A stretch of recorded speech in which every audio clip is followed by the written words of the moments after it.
right, and it looks like we are live. Welcome. It is Friday night. It's time to party. With some weaponized. Yep, some grade A down home TISM. I am your host, as always, Chris. I am joined by my brother in TISM, Kason. The slightly more retarded one. Actually, I'm retarded. He's not. Alrighty. And we got a loaded show for you tonight. We've got AI Gunnery Sergeant Hartman. We've got Wild Comments songs. We've two Wild Comment songs, actually. We've got kinda consensual clips. We've got a highlight of some really stupid decisions from Binge Central. We've got some Atozy, and we've got some Bubba taking us through a ride into the alpha male universe, the AMU. Yeah, wasn't he featured on the stream like a month or so ago? He might have been. I forget exactly which one it was. I don't remember if it was a Benazuli video or if it was I don't remember if it was him roasting Benazuli or if it was him roasting Wes Watson. I'm leaning towards Azuli. Looks like one of those videos is, it looks like Sydney Sweeney hater is getting completely fucking demolished. Very much so. But we will burn that. Like, everything is racist now. What? I said everything is racist now, apparently. Oh, it's been that way for like the last 10 or 12 years. Yeah, I hate it here. So without further ado, should we, Yes. AI-generated Gunnery Sergeant Hartman runs for president. Let's go. 420, nice. Okay, you fuckers, it's me, Gunnery Sergeant Hartman, and I'm back. And guess what I'm going to do? I'm running for president, you little shitheads!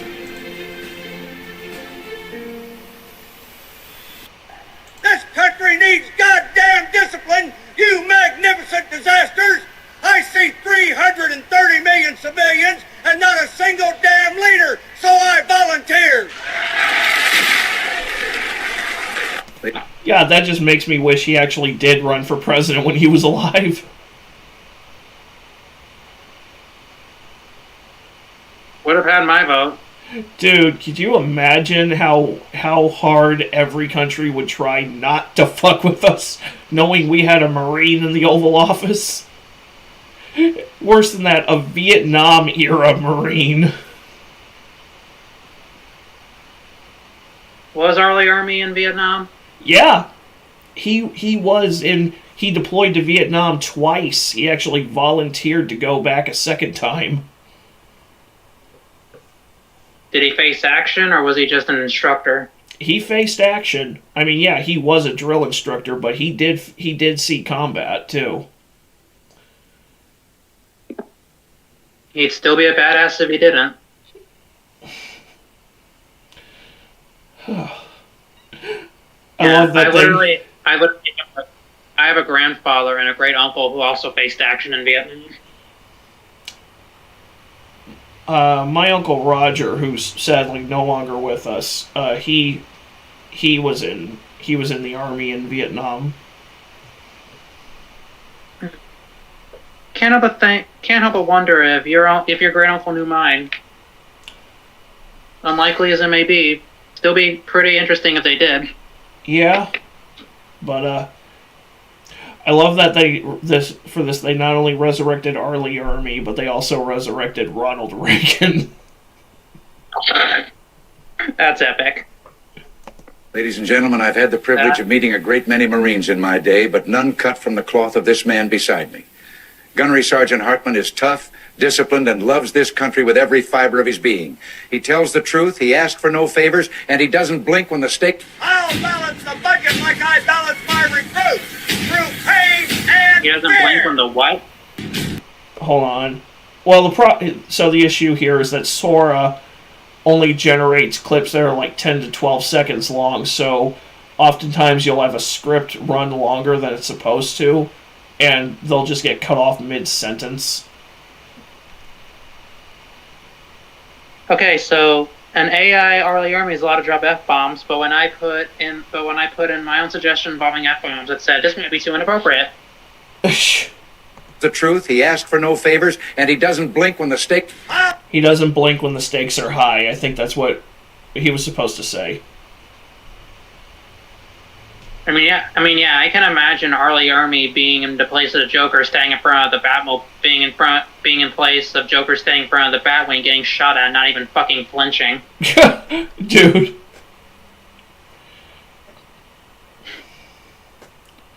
What?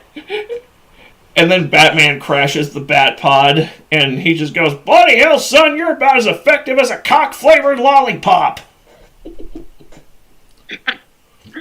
Probably. You know, we're only 6 minutes in. I've already died of laughter twice. And the stream is young. If I die, blame Chris. No, I'm just kidding. Blame me. I'll balance I'm the one budget laughing like at freedom. The truth, he asks for no favors, and he doesn't blink when the stake... I'll balance the budget like I balance my recruits, through pain and fear.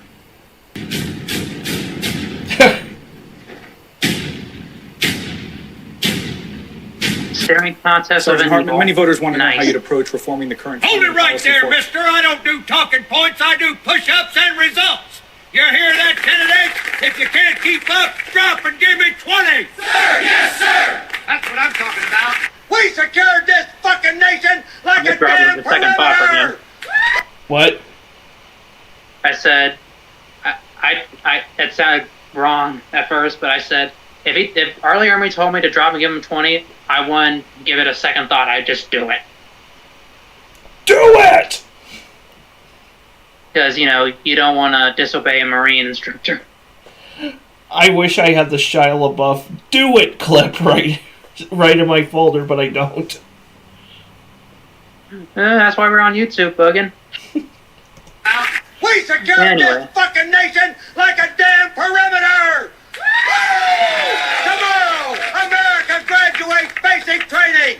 Who's with me? Yeah! Let's go! Hurrah!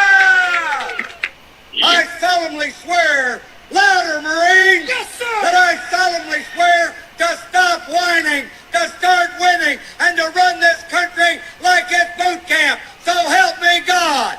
So noted. Why is this coffee weak, Private? Enough to apologize? Meetings? No. Marching drills? Yes, sir. Get me a map, and a miracle. I ask for salute. I think he was supposed to spill his coffee all over the carpet. Probably. But the AI just completely fucked up. This is what AI is now. Yeah. Remember when it was just someone we could talk to if we felt lonely? Now it's making actual videos and movies now. Oh, dude, in about 5 or 10 years, we probably will be able to make our own movies just from our phones and our computers. Or be having to form a resistance to fight it off. Yeah, that too. I would not put it past. I watched Terminator. I know how this shit ends. Yeah, that is very true. Solutions, not excuses. Yeah. This ain't a knitting club. It's the United States government. Do your fucking job. Sir. Ah! Oh, I thought you said something Sorry, else. Cleaning. Sit your ass still, mister. That stain is the least of your worries. Now someone give me an answer that does... What kind of shitty question is that? My goldfish has more backbone. You, glasses, tell me how freedom feels today. Yes, Sergeant. Freedom feels a little tense, sir, but still proud to have it. Thank you. That's more like it. Next question. I don't know, but I've been told. I don't know, but I've been told. Capitol Hill gets mighty cold. Capitol Hill gets mighty cold. Legs are burning, hearts are strong. Legs are burning, hearts are strong. Keep that rhythm. investigations work, Cupcake. Sir. I said blink and you forfeit the field. Now keep those peepers wide or pack up your flag. Ladies and gentlemen of these United States, square yourselves away and listen the hell up.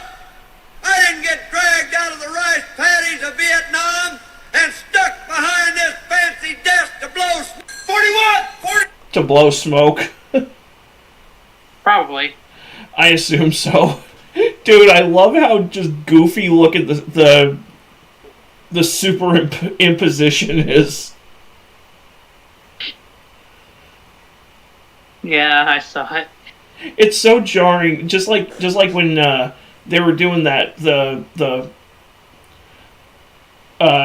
PT outside the White House. It just looks so weird. Yeah.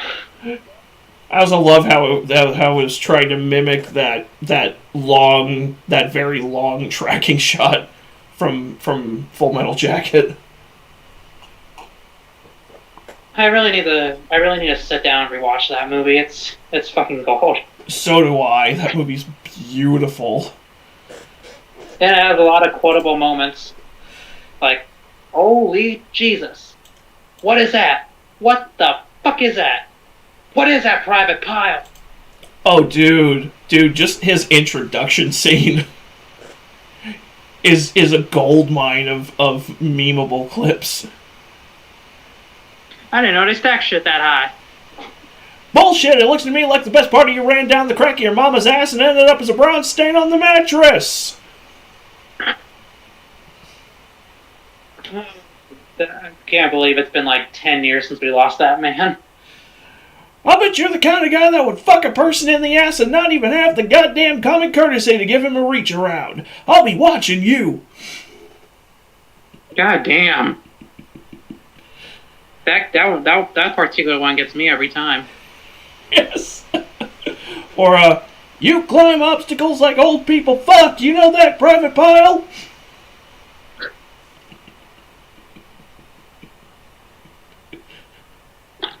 I'm gonna quote Jeff Dunham and say, "Old people, fuck, good God, the hell kind of sex is that? Was it good for you? I can't remember. We just finished. Who are you?" Nice. Dunham. Yep. Or, what's another good Arlie Ermey quote from that movie? Oh, that's right, Private Pile. Don't make any fucking effort to get up to the top of the fucking obstacle. If God wanted you up there, he would have miracled your ass up there by now, wouldn't he? My guy. Just my guy.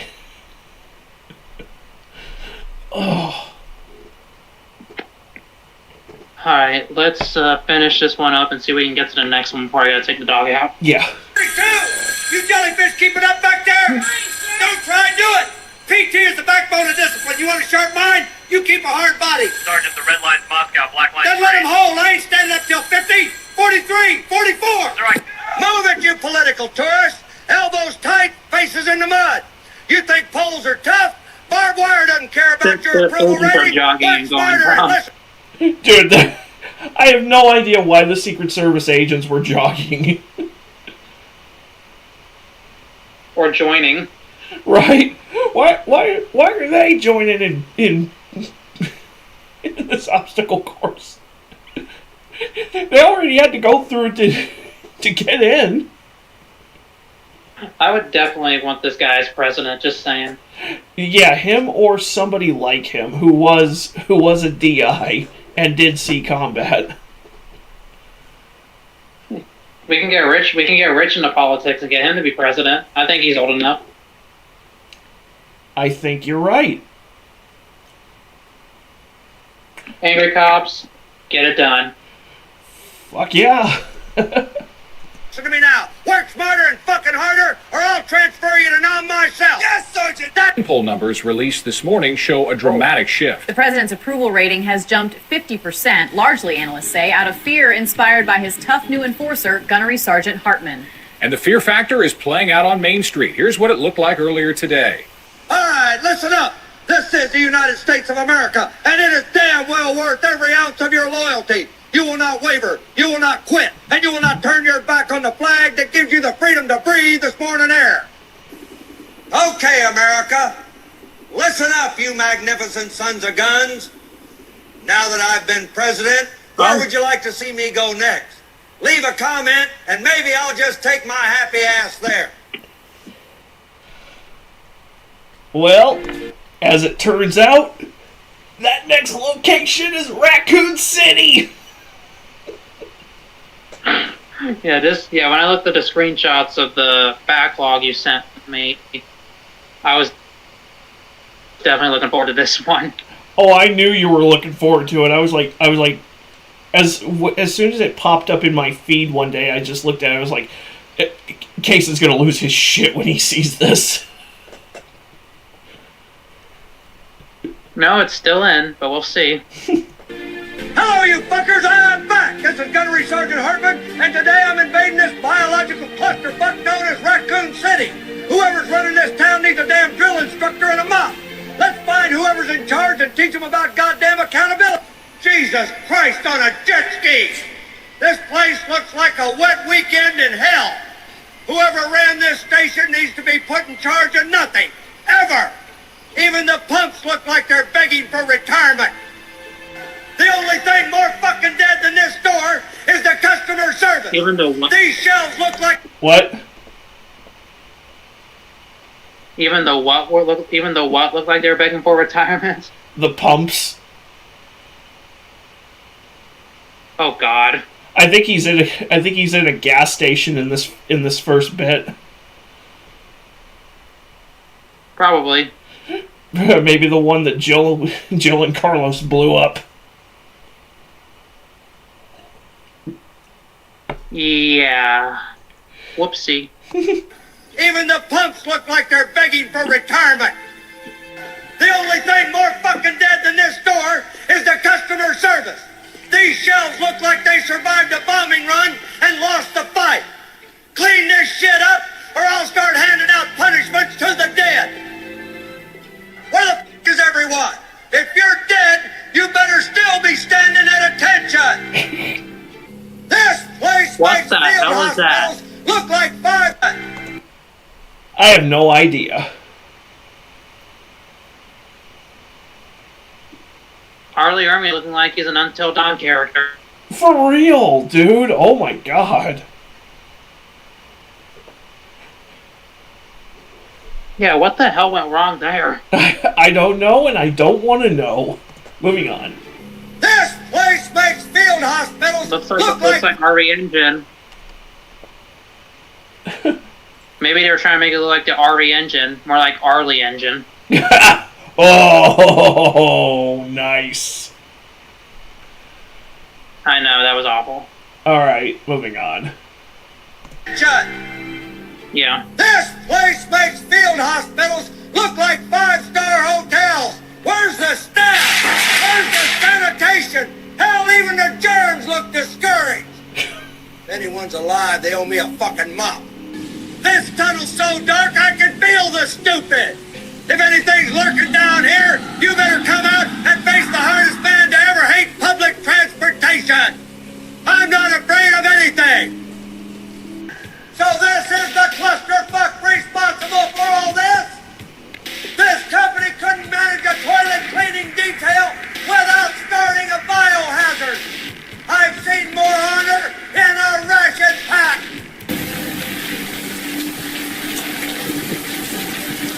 Left, right, left. Sound off. I don't want to be no zombie chow. Left, right. Gunnery sergeant's gonna teach you how. Left, right. When the dead get up and try to bite, you keep your spacing and you keep it tight. Listen up, you scared shit civilians. You want to live through this zombie circus? You follow orders, you move fast, and you don't scream like these dead idiots. Understood? We're not soldiers, sir. You are now. Congratulations, hoorah! Come on, you walking science experiment! You want a piece of the core? I'll I'll give you a free lead supplement. If you're gonna rise from the dead, you better do it in formation. Move it, move it. I ain't got all night. Is that not the most drill instructor thing you've ever heard in a long time? If you're gonna rise from the dead, you better do it in formation. My God. That's the best line in this video.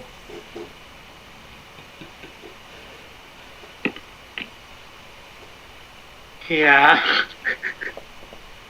Alright, let's finish it up so I can take the dog out. I also love how he's like, it's like, dude, you're screaming. Your screams alone are gonna attract the dead. Yeah. Come on, you walking science experiment! You want a piece of the core? I'll give you a free lead supplement. If you're gonna rise from the dead, you better do it in formation. Move it, move it. I ain't got all night.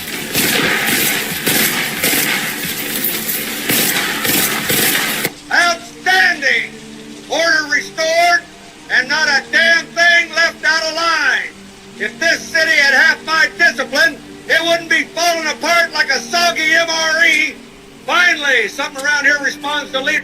Well, look what we have here, Private Lost and Confused. You're late for inspection, and you look like you slept in a dumpster. Square yourself up, or I'll have you on latrine detail from now until the second coming. Move your sorry carcass out of my alley before I recycle you, do you hear me? Now, when the sun comes up and the dead still prowl. Gotta keep on moving, can't slow down. Teeth like razors, eyes like coals. Stay sharp, stay loud, and protect your soul. If you hear one moan, better double time. We outrun death on a broken...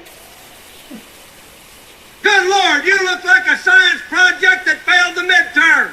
Stand up straight before I file a complaint with evolution. I've seen leftover lasagna with more personality. Mission complete! I've inspected every goddamn corner of this corpse of a city and found nothing but failure. Raccoon City, you're a disgrace to urban development. Sound off in the comments and tell me where I'm going next. Your name's Jill. You're not with Umbrella, are you? The hell I am! I don't work for anyone who can't pass a basic moral inspection. You look like you've been through hell, Jill. What's your operation here?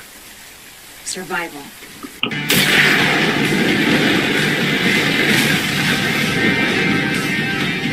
And that, my lovely walking nightmares, is how you fucking clear a formation! White people... He isn't wrong. And on that note, true, he really isn't wrong. And on that note, I will be right back. Oh, alrighty. And while we wait for Kaysen to get back, I do have a small announcement to make. So my next playthrough video is complete. If you were here last week, you heard me discussing a PlayStation 2 exclusive called Jet Li Rise to Honor. As the title implies, it is basically an interactive Jet Li film complete with kung fu fights and John Woo style gunfights. A game where you don't use the face buttons at all, you only use the shoulder buttons and the analog sticks, which is actually a surprisingly intuitive combat system. But that playthrough, that's going to be my next playthrough. Excuse me. And that has been completed. I still have that. The video has been fully rendered. It's just over 3 hours in length, and my next order of business is going to be obviously generating a thumbnail for it, and I intend to have that video posted sometime early tomorrow morning. After that, I was looking at doing a PS2 cover-based third-person shooter called Kill Switch. We actually had cover-based shooters well before Gears of War. Kill Switch, and another Japanese game called Winback, which that's not on the roster yet. There's another one. I was also looking at possibly doing the PS2 version of the original Splinter Cell. We'll just have to see. I do know that for my Christmas special this year, I was looking at possibly doing either Shenmue or Yakuza, since both games take place around Christmas time. I also have a new video essay in the works. Or it could just be a rant. I know way earlier this year I said that there were video essays that I wanted to get to. Unfortunately, I haven't. I just haven't gotten to them yet. But I've got two ready for recording. One of them is on the American right's stubborn refusal to engage in pop culture, or at least engage in pop culture in a way that is free of political proselytism and them stroking their persecution complexes. The other one is on... Shit, I just completely forgot what it was on, actually. It'll come back to me. This is one of the downsides of having like 20,000 fucking... This is one of the downsides of having like 20,000 fucking video ideas going on. I do know that coming up, I would like to do more RPGs on the channel. I was looking at possibly doing SNES, Sega Genesis, and PS1 era RPGs like Beyond Oasis, or Secret of Evermore, or Illusion of Gaia, or Legend of Dragoon. I was also looking at possibly doing some more Zelda on the channel, mainly the handheld ones, and possibly Skyward Sword, and possibly Echoes of Wisdom, since I do have both of them on my Switch. So, how about that new Steam console, huh? The Steam machine, or whatever the hell it's going to be called.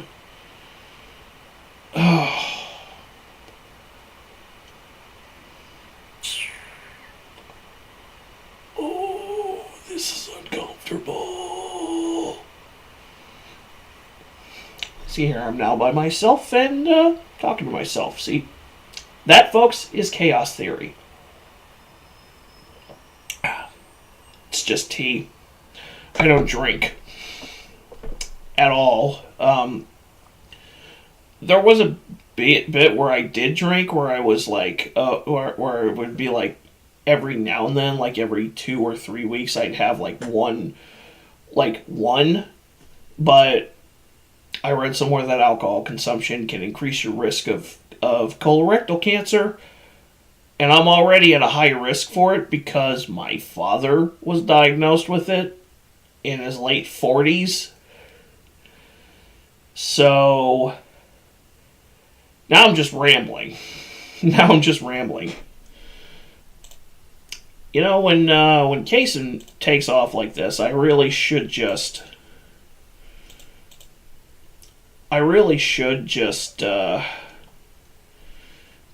put on some music just to fill the gap.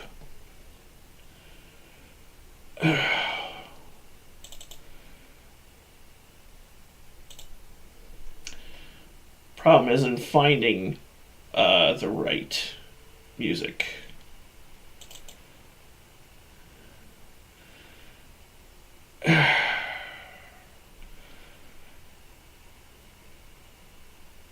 So now we have nothing but just dead air.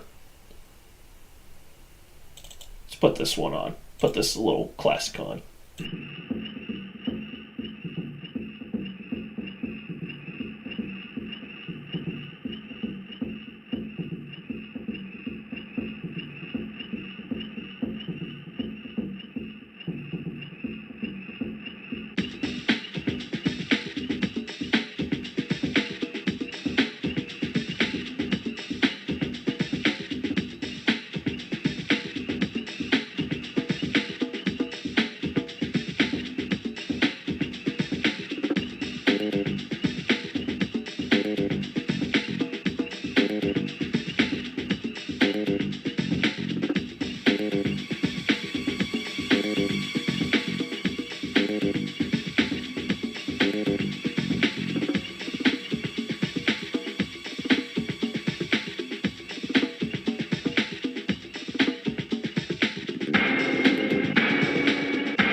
hey, we're back.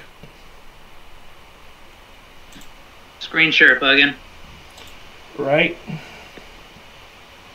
Could have sworn I could just drop back into the one. My bad.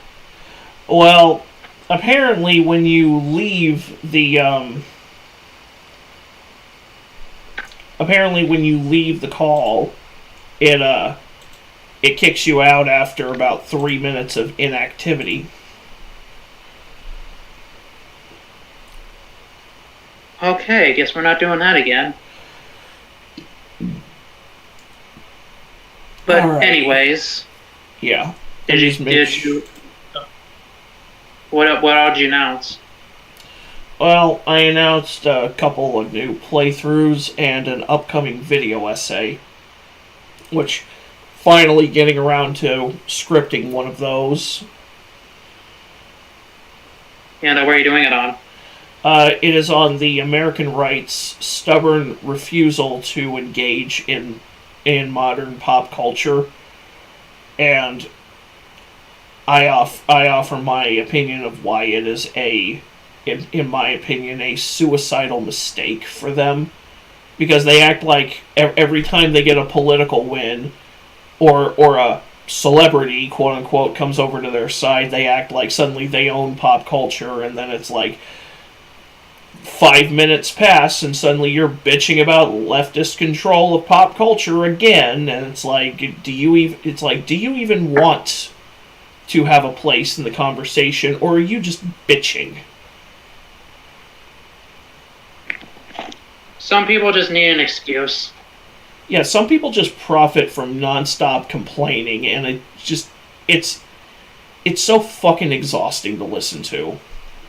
And it's one of the reasons I kind of dipped out of it, is because it was nothing but a bunch of fuds shaking their fists at the clouds like Abe Simpson. That's the character in the meme, okay. Yeah. Old man shaking his fists at the clouds. Sounds like Wings of Redemption. But anyway, now we move on to some wild comment songs. Because apparently chat music has been very silent lately. Either that or I'm just not getting any of their notifications, which is weird. Yeah, it'd be like that with some YouTubers. Yeah. Weird. Anyway. There's only room for one weirdo, and that's me. Anyways. Hey, I'm the entertaining type. Let's go. I have not seen this Sydney Sweeney interview, but I have seen the memes and I have seen the discussion around it. Now, personally, to my knowledge, I've never watched anything Sydney Sweeney is in. So, I don't have an opinion of her either way. I've seen a few things, and honestly, this whole drama around her, it's completely unnecessary, and it's kind of fucking stupid. So it's just hoes mad is basically what you're saying. To put it mildly, yes. And this interview was conducted in response to her American Eagle ad, where they used a joke about her having good genes to sell jeans. And everyone lost their fucking shit. Yeah, because everybody's so hyper-politically minded now. Nobody can just look at a fucking joke. No, everybody wants to be the joke. They really cannot. It's honestly mind-boggling. Yeah, just word of advice, if you get triggered over a joke, you become the joke. Yeah, remember the screaming lady from when Trump first got elected? Just going, no! Oh. It amazes me that clip is still in use for memes today. One of my siblings used to give me hell every time I use the word triggered, and it's like, shut the fuck up. It's just a word. Yeah. Don't let words control you. You sound like a child. Anyways. Let's go. White people shouldn't joke about genetic superiority. Like, that was kind of like the criticism, broadly speaking. And since you are talking about this, I just wanted to give you an opportunity to talk about that specifically. I think that when I... Okay, straight up. Why does she look like she's holding in a fart to be polite, and she's been holding it in for so long that she's starting to feel it go back up into her gut? Alright, talking about the interviewer? Yeah. Yeah, kind of seems like that. That is the face of somebody who is trying to be polite, but has no idea what it means to actually be polite. That's just, it's like, just, if it's Emma Watson, you can just allow it to fart and she'd laugh at you and just move on. It's like she wants to scream Nazi for no reason, but she's trying to maintain the illusion of professionalism. Sounds like most of the leftists in my family. So. Need to talk about that specifically? I think that when I have an issue that I want to speak about, people will hear it. This interview was awkward. Is the interviewer drunk? This felt more like a meeting with HR than an actual interview. The interviewer is giving morality police energy. Hall monitor energy, more like it. Because that's what these people are, really. They're hall monitors. Yeah, tattletales.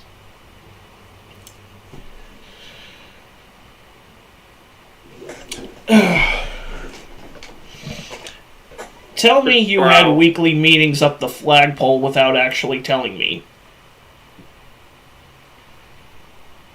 Jesus Christ.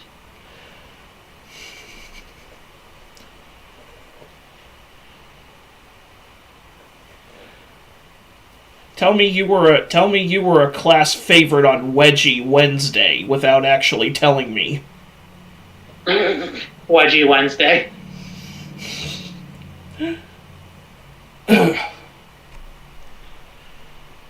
So. Do what? I just said, my God. She was supposed to apologize for being born this way. No one should ever apologize for who they are. The interviewer is terrible at faking niceness. Can we say condescending without saying condescending? Why is the interviewer for a men's magazine a woman? That's actually a really good question.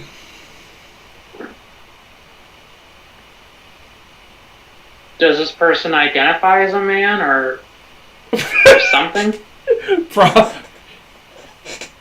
It would not surprise me at all, actually, now that you bring that up. Look, I don't judge that identifying as this and that shit. Unless you're a furry, then I judge hard. I judge everybody by default. I am a very judgmental person. I'm an asshole. Okay, I'm the same way, but it's never because of race or gender or sexual orientation. But if you're a dipshit, then I'm sorry, you're fair game. I mean, outside of like a very small circle of people, I just hate everyone equally. Basically.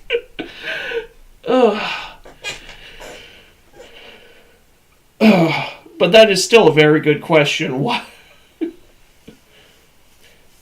My brain just goes back to Bill Burr discussing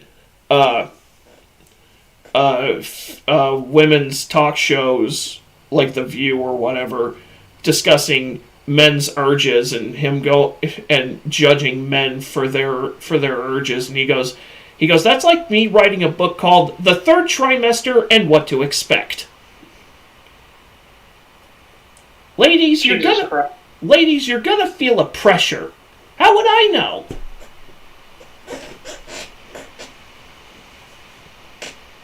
I'm just gonna say it. Sydney Sweeney just looks like she's not dealing with this person's bullshit today. She's like, I could be doing something substantially more important here than talking to your vapid waste of flesh and organs ass. She's looking like I can beat her ass right now without a second thought and not feel guilty.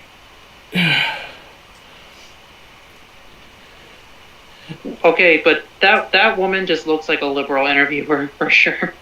She looks like her She face. wants to fart. Her face just says unresolved daddy issues. Her face says, "What the hell?" Like, I didn't know they stack shit that high.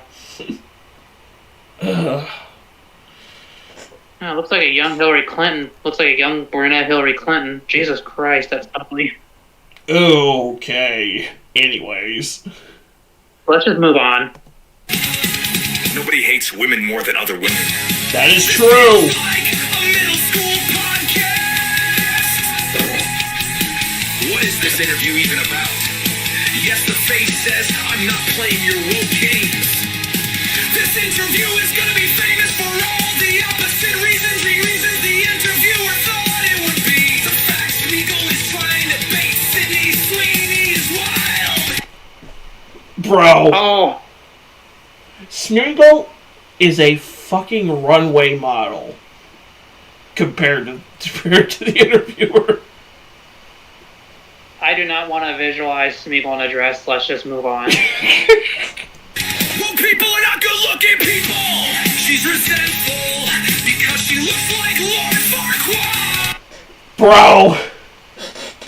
Oh, god damn. I'm getting flashbacks to Chat Music's video on Snow White. Yeah, when Rachel Zegler looked like Rachel Zegler's Lord Farquaad looking ass. Yeah, I'm rooting for the poison apple. Why is Lord Farquaad playing Snow White? Dude, that entire movie was a fucking mess. I wouldn't know. I didn't watch it. I only saw the dwarf CGI and I was like, nope, I'm out. Literally, the thing you put together was just like, what is that? What is that? What is that private pile? Yes. I intend to use it in a future video. By all means. Anyways. If liking Sydney Sweeney is wrong, I don't want to be right. Not all heroes wear capes, some wear jeans. Nice. Oh. Oh, the next one is on screen. A beautiful sister ship. I'm just going to say it up front. I never had any interest in watching the Wicked movies, just because I'm against Wicked out of principle. Because this whole trend of villains have to be relatable or sympathetic, or us taking what were traditionally villains and refitting them into, oh, they're not actually evil, they're just misunderstood. That fucking started with Wicked. Like the demons in Devil May Cry anime, the new one. Oh god, the demons from Netflix may cry. The fucking Dumpster Fire. Every Disney remake that has done that to, like, Maleficent, Cruella, fucking them trying to paint like Jedi and Sith are the same thing, basically. It's like, no, literally fucking no. That's the most retarded thing I've ever heard. That, and I'm just gonna say it, both of these chicks look like they need a sandwich. I'm not gonna say anything about that. Somebody needs to What are they eating or not eating? The only relevance Wicked has had on my life was back in high school when I sang the Gravity song in high school choir, but that's about it. Both of these chicks look like a stiff autumn breeze would send them flying off like they got sucked into a tornado. One of them used to be a Nickelodeon star. I'm going to be honest, I've never once in my life unironically listened to an Ariana Grande song. I could not name you a single Ariana Grande track. I used to date a girl who was obsessed with her, so unfortunately I do. But I'm not going to mention any because I don't want to get PTSD. And I couldn't tell you what Nickelodeon show she was on because... Victorious. One of the Dan Schneider creations, Dan Beat Lover Schneider. That actually might explain a couple of things. Yeah. Dirty Dan, who conducted an interview with someone who knew would not push back.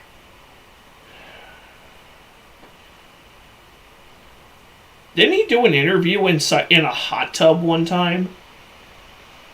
That I do not know about, but I do know he did an interview with one of the lesser-known iCarly stars because he knew he would not push back on any of the questions. He would not push back on the answers he was giving to questions he was asked.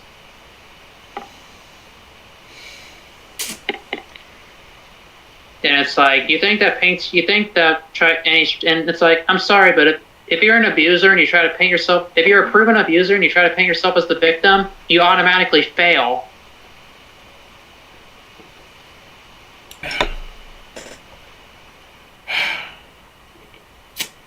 Anyways. Hello? Yeah, I'm still here. Okay, I was about to say, did I say the wrong thing? No, I was just gulping down the rest of my tea. Yeah, I should be careful because I can't see you. Anyways. Let's go. A beautiful sistership that continues to grow and grow even through this press tour. Something's bothering her. She's gonna fix something. I know. She's getting the fixing itch that Cynthia Erivo gets. It's not there. Oh, thank you. Yeah, because the biggest pinch me moment for each of you on the set. Was it the day you arrived on the set or some special moment that happened during the filming of this for each of you? What was the biggest pinch me moment for each of you? Jesus Christ! Stop touching that girl, it's enough! Sometimes you have to slap someone away! Dude, the Will Smith gif. Stop touching that girl, it's enough! Sometimes you have to slap someone. I still say, well, I'm sorry. I still say, Fresh Prince of Bel-Air, man. Himself looked like a whole bitch on international television. Yeah. Yeah, that was his own Karen moment. I love that moment has just been reduced to meme material. Dude, did you see the Ragdoll one? The Ragdoll physics one? I may have. Where he smacks Will Smith, where he smacks Chris Rock, and Chris Rock just goes, ugh. And just ragdolls like it's an Unreal Engine game. Basically.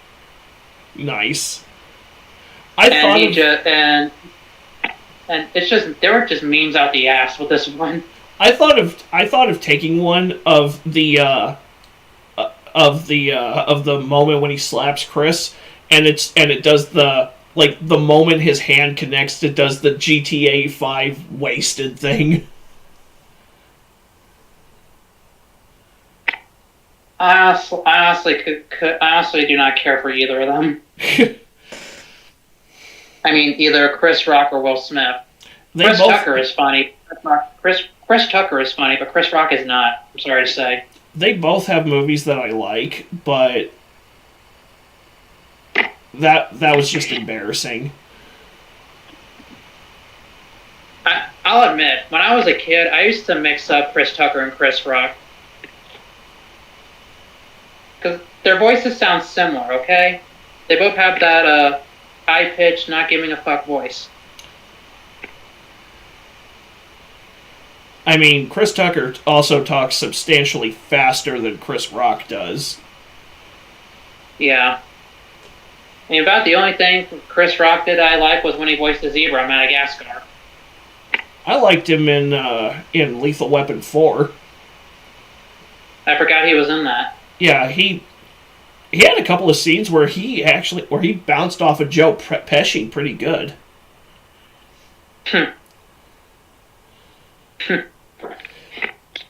So is the purpose behind this video where supposedly Ariana Grande is uncomfortable with the witch touching her? Yes. She's very visibly uncomfortable, but she can't say anything. And it's like, you know what? You start touching me you just start putting your hands on me like that, and it's supposed to be intimate, and it's like, I'm not into you like that. I don't care how I get painted.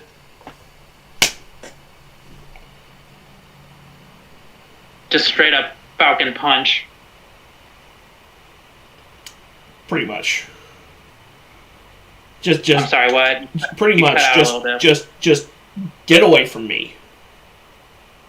Bad touch, stranger danger. I'm just saying, if Ariana Grande would have slapped her away, I would not have faulted her in the slightest.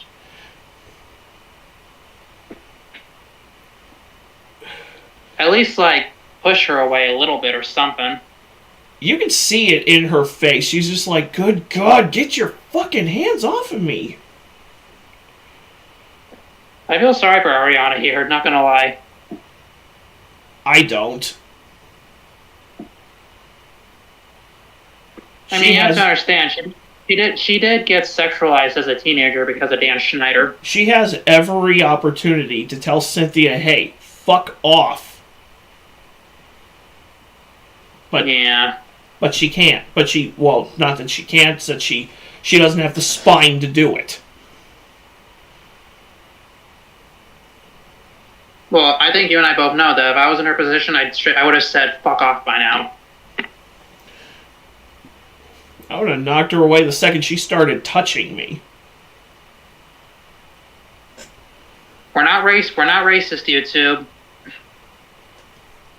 It's just like it's just uncomfortable. It's uncomfortable to watch, and if you've been in that position, it's extremely uncomfortable to feel. Yeah. It's like, stop fucking touching me with your long ass nails. How do you even wipe your ass with those nails? Or type. Or do anything. Literally. The only thing nails are that long are good for is picking your nose. And probably cutting up the inside of your nose real good, too. Yeah. I hope you would like having nosebleeds. Anyways. Yep, anyways. Weird human interaction. I felt uncomfortable for her. Why is she overly protective over her? It's weird. She literally just put the necklace back to how it was. So why did they start acting weird after this movie? Mental health is important. All that veganism is melting the brains, Lord. This is ridiculous. They are very difficult. Melting the brains, Lord. This is... I mean, if your brain's not getting the right amount of protein it needs, because protein is something that your brain needs, which meat is rich in, and which vegan replacement meats do not have an adequate supply of. Why do you think vegan influencers always go batshit crazy? Exactly. It literally is brain rot. More brain rot than that stupid skibbity toilet shit. Blah. My 5-year-old literally says, what the skibbity, at least once a day. So... My nephew has... I have legit heard my nephew utter the words skibbity in normal conversation, and I'm just like, Motherfucker, speak English. YouTube, he loves his nephew. It's like, just speak English. I am at that age now where I literally, I'm just like, what the fuck does that even mean? I don't know either. Right?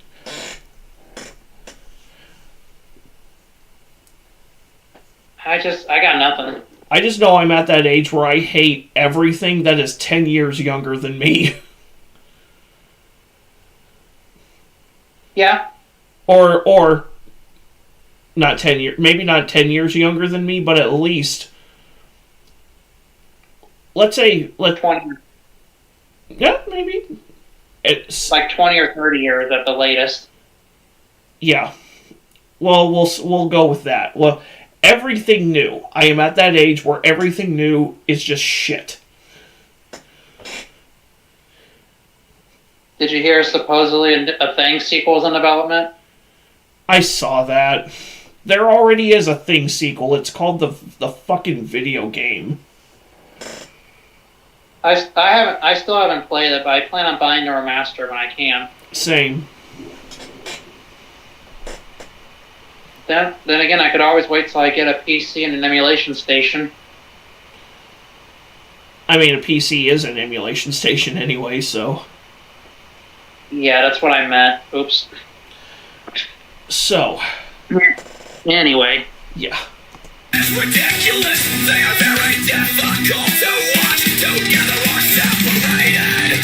I can be wrong, but something seems so off with them. Jokes from Dexter.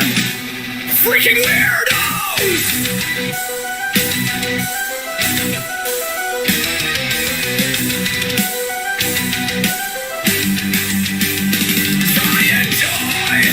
Stepping on cold cat vomit more than watching these simple-minded buffoons. The word wicked perfectly describes them. Their interactions during interviews make me physically ill. They both look so unhealthy and scary. Can someone please get these two something to eat for the love of God? Thank you, person! Thank you, Harris. Yeah, Harris Marks. My God. My guy. Finally some real shit. Yeah. Like aliens pretending to be human.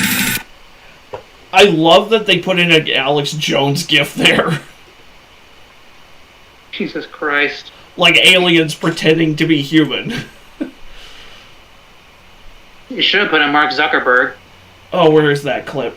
Here it is. Here it is. I don't like them putting chemicals in the water that turn the friggin' frogs gay. Do you understand that? This man is so retarded. Yes, he is. I mean, he's a professional troll, so... Yeah, well, he fucked around, found out with the Sandy Hook shit. Yeah. That's his own fault for being a dipshit. You get no sympathy from me. He gets no sympathy from me either, especially since real people really lost their children that day. Yeah. And you know, when he started doing that shit, his followers started attacking the parents of parents who lost their kids during Sandy Hook. And it's like, okay, Alex Jones, you can just get fucked. Right. Sadly, the shooting thing is a fucking common thing now. I'm not even joking. It's very fucking sad. But before this gets too dark and depressing, let's just move on. Yeah.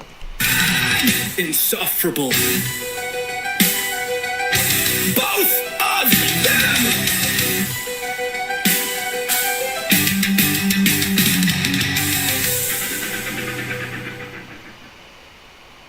Alright. I hate it when somebody... So now we have a couple of clips from the Kinda Consensual podcast. Some shorts that I saved because I knew Because I knew as soon as I saw them, it was like, yeah, I'm gonna want to feature that on the stream. Yeah. When we get to the 30 minutes of fails, I'm gonna need some time to warm up the Taco Bell I got today. Sure. Because I like to eat while watching people be stupid. Oh.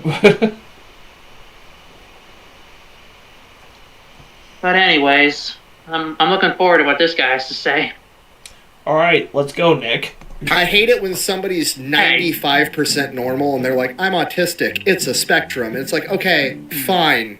But, like, I need different words to associate, like, somebody that's 98% normal and somebody who is probably never going to be able to live by themselves. Mm-hmm. Like, yes, it shouldn't be the same word. You know what I'm saying? Period. I don't know. It's just how I fully agree. As like looking at Ryan, it's the same thing. When I'm like Ryan, he'll always need some type of care. He's really good. Independence. He has his struggles that will get him there. But Jesus, as you said, it's the 5% people that are just quirky, or every Redditor ever, and that's their personality is I'm autistic. It would be like if you got your pinky toe chopped off and then been like, I'm disabled from the waist down, expecting the same like treatment as somebody in a wheelchair. I mean, he isn't wrong.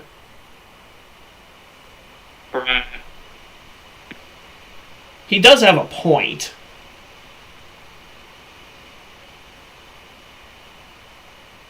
I'm not disagreeing. I mean, for years there was like you had like the higher functioning end, and that was just Asperger's syndrome. But then there were like different levels, but they had their own names to it, and then it all just kind of got smushed into autism spectrum disorder. Yeah, they don't even call it Asperger's anymore. Yeah, no, it's autism spectrum disorder level 1, and it's like just say Asperger's. It's less confusing, and it makes Chris Chan cranky. So, yeah, fuck Chris Chan. I'm not even joking. I don't know if you even knew about this prior, but he passionately hates the idea of Asperger's syndrome because he thinks it's people who are faking autism to take attention off of actual autistic people. Okay, I knew he was stupid, but what the fuck? On today's episode of Sofa King We Todd Ed,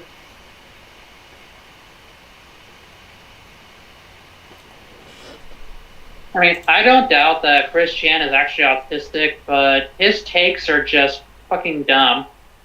And keep in mind, this is the guy who said, I am going to shove your ass down your throat and make you eat your underwear. This is the guy who thought it was a good idea, whose master plan to get a girlfriend was to stand on a college campus for hours on end with a sign that said looking for a boyfriend-free girl. Which is just as clunky as saying as Tommy Wiseau saying future husband instead of fiancé in the room, because he hates French for no good reason at all. Fiancé is a French word? Apparently. Did not know that. But yeah, that was Chris Chan's bright idea to get a girlfriend, and it's like, gee, I wonder why it never worked for you once. Read from sheets. I am Sofa King. Sofa King. We Todd Ed. We Todd Ed. Now repeat all very fast, please. So. Like, no. An amputee. Stop. You're competing at the Olympic level, but your pinky's gone and you're racing like Derek Wida, like people that are missing limbs. And you're like, well, you know what? Fair is fair. I'm also an amputee. Oh my god. Below the knuckle. I like that analogy. Below the knuckle. Below the knuckle. Anybody who wears cat ears is above the neck disabled. Rich! God damn it.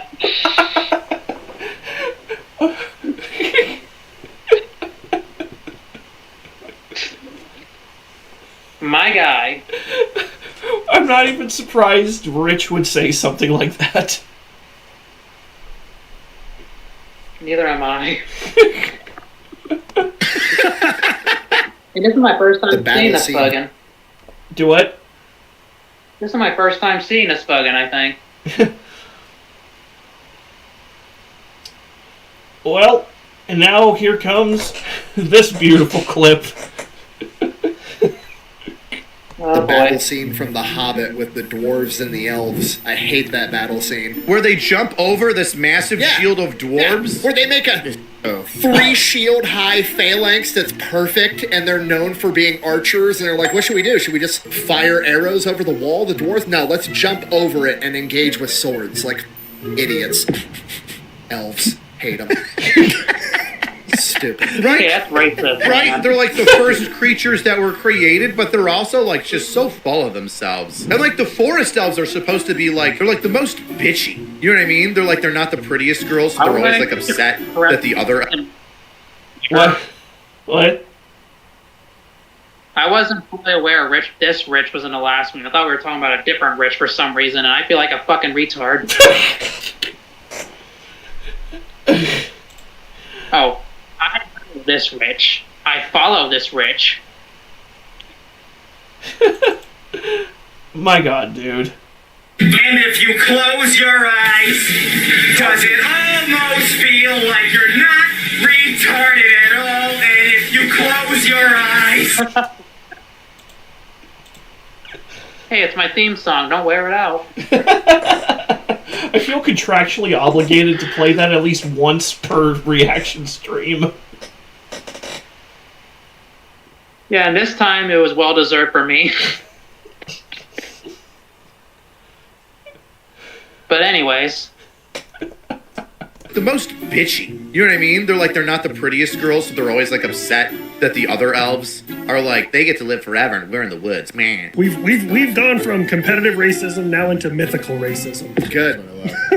Does Middle Earth have statistics? I wonder if there's 13%.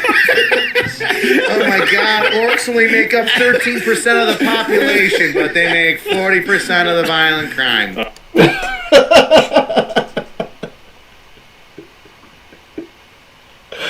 My God.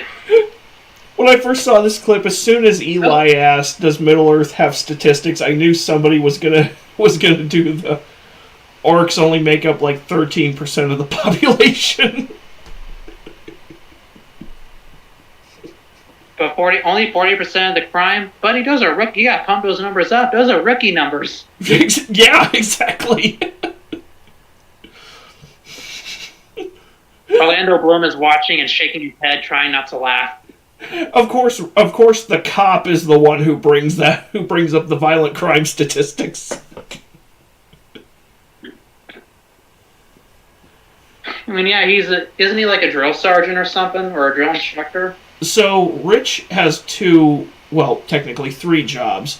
YouTube, he is a reserve drill sergeant in the Army, and he's also an SVU detective for the Buffalo, New York Police Department. Huh. NBC should get a hold of him and have him star on Law and Order.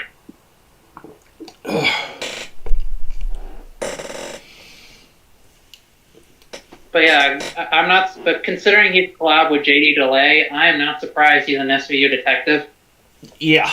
Oh yeah. Yeah, we need to feature some JD DeLay here soon because it's been a hot minute. It really has.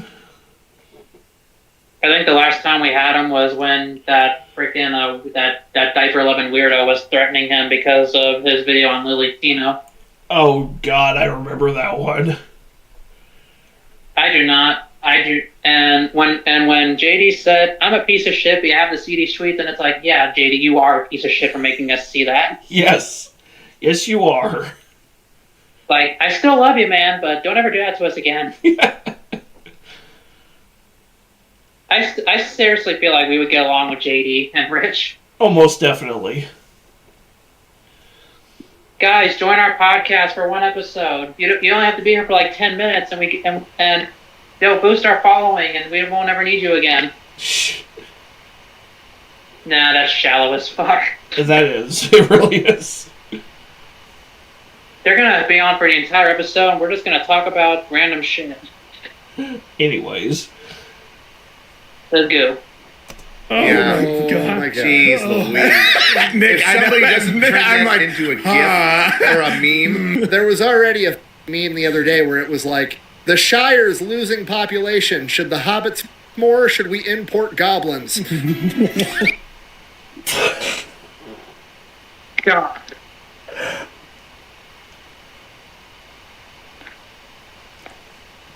Did you just stand up and walk away? No. But I could. Yeah, that would have been the appropriate response.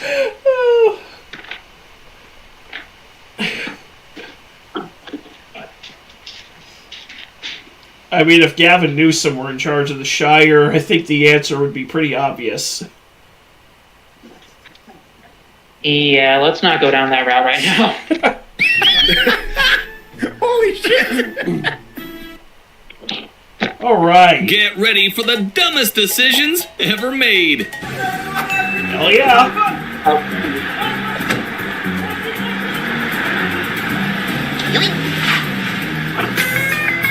Poor dude might have made it home safely had the other guy not thrown him off his rhythm. What up? Dude, I've seen this clip on World's Dumbest... fuck, I think it was like World's Dumbest Partiers. Where he's Don't mind me, y'all. I am warming up my Taco Bell as soon as I have a clean plate. Where dude is so fucking shit-faced that he's got that perpetual Negan lean in his posture. Except he's not doing it on purpose like Jeffrey Dean Morgan. He's just really fucking drunk. Easy peasy lemon squeezy. I don't know what it is about alcohol, but sometimes it just legit makes people really top heavy. Like, I've seen people so drunk that they just lean so hard that it's like, do you have spina bifida?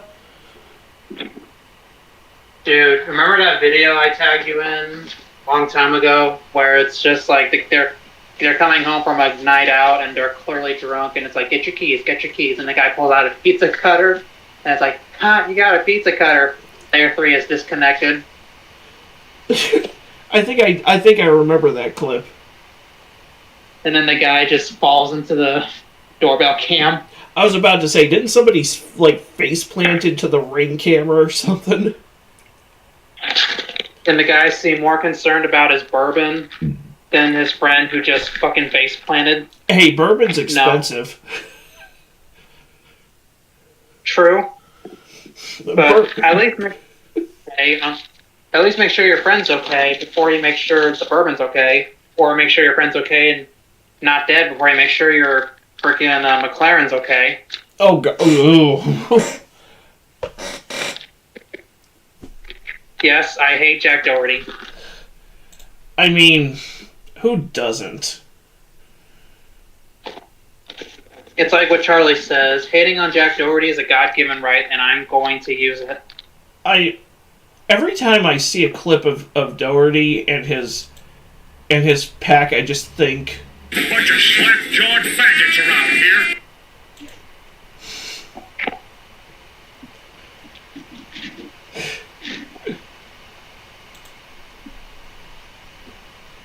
Think what?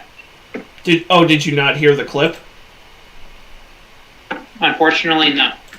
Alright, let me play it again. Bunch of slack-jawed faggots around here. What about that time?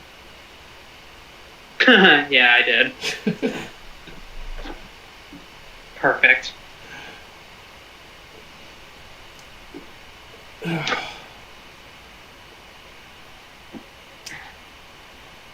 Hey, you gotta have a Predator clip. You gotta have some vintage Schwarzenegger in there. Speaking of Schwarzenegger, I saw the Running Man remake yesterday. Dude, Arnold. Apparently, Arnold loves it. Arnold has a cameo in it. Okay, that I did not know. His face is on their currency in the movie. So I thought this was unconnected to the original movie. It's a reboot, and it's supposed to be more in line with Stephen King's original book than the Schwarzenegger movie was. I have not read the King novel, so I haven't seen the Schwarzenegger movie since I was in high school. But And I'm not giving Schwarzenegger any of my money. I mean, not giving Stephen King any of my money.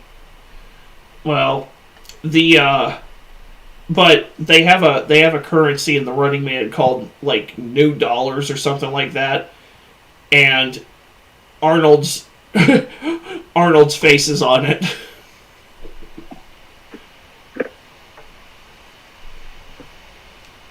So I forgot I bought 10 tacos today at Taco Bell. Yeah.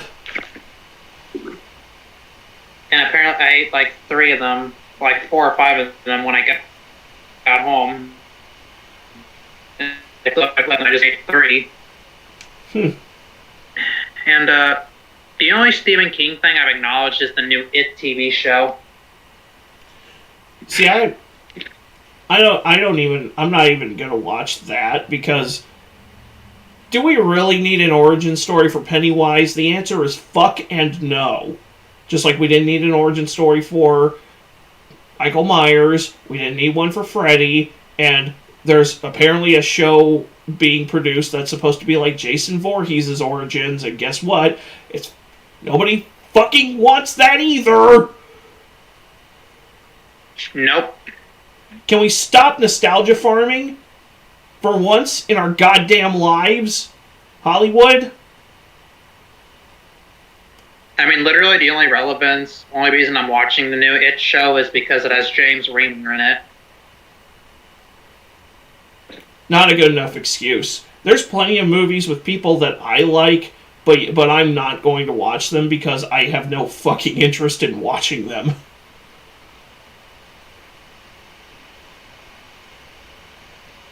Fair enough.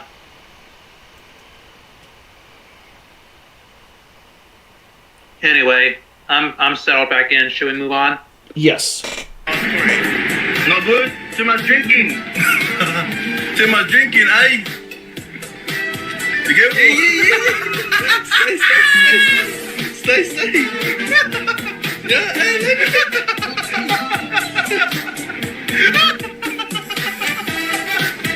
Yep.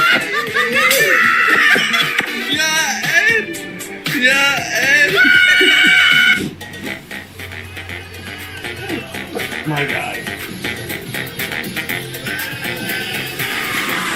Ooh. Oh. Good job, We dipshits. cannot move. We're sorry. Remember when we thought we'd have flying cars by 2020? He's trying to... Sir, there's no one there. Here's how to not wake up your girlfriend if you want to stay together.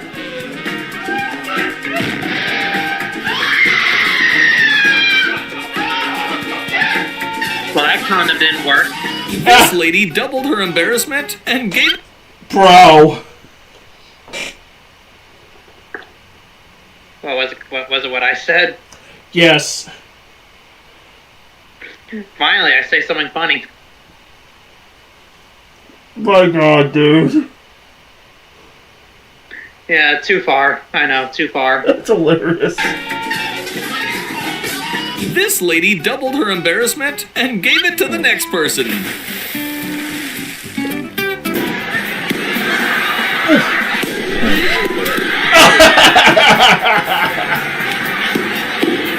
Soccer player Gerard Piqué found a unique way to get out of signing autographs.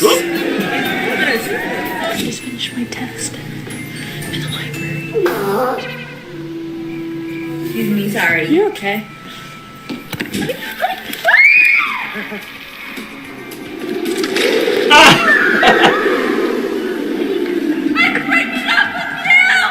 What'd you just say? This random girl thought she'd give this alleged kidnapper some critique.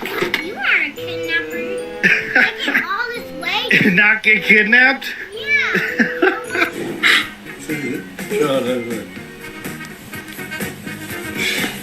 I'm sorry.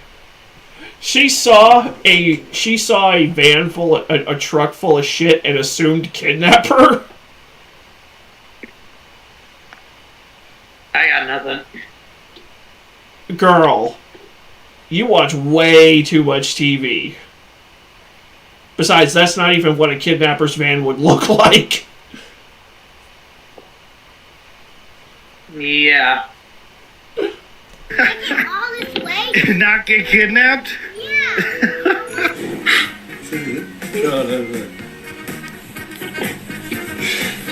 How did you know that I'll turn it upside down? It's upside down. During the help desk. Oh my god. This is what being crazy looks like in Sweden.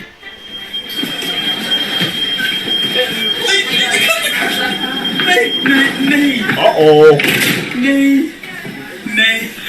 Jag tror sig.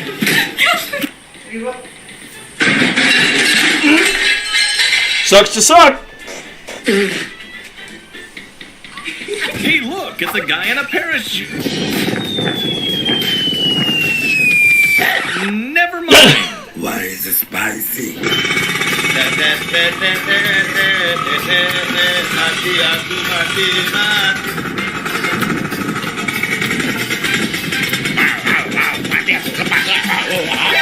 Oh! The photographer told us he needed a new pair of pants after this. This guy's drone ran out of battery over a pond, but will he manage to get to it in time? Oh no.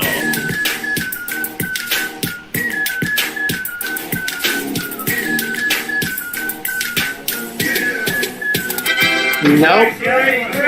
Actually, he did. See? He got his hand right on it, like a microsecond before it hit the water. Ta-da! Da da da da! W. Get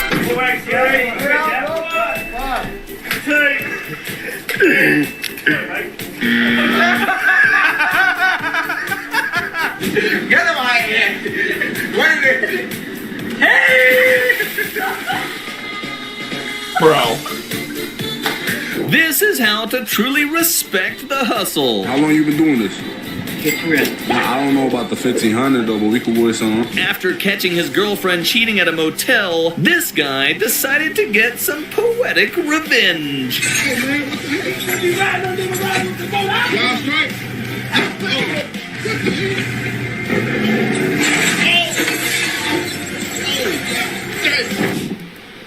Oh, damn.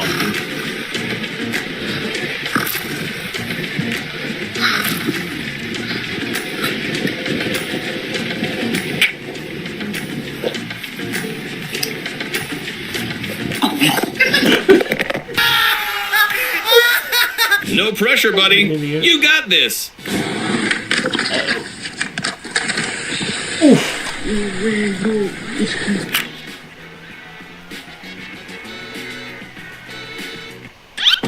Oh, in the extreme I can see that.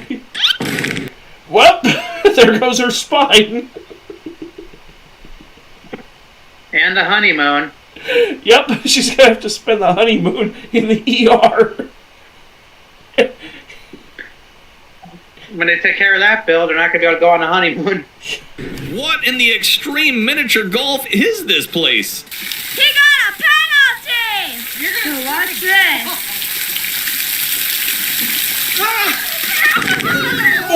I told you we were gonna flip. There goes tailbone. Yep.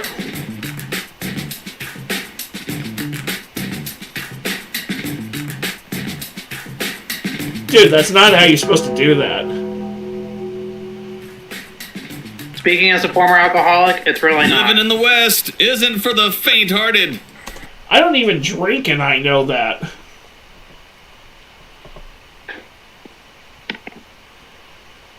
Not that I encourage people to drink, but I'm just saying, dude, you're doing it wrong. Yeah.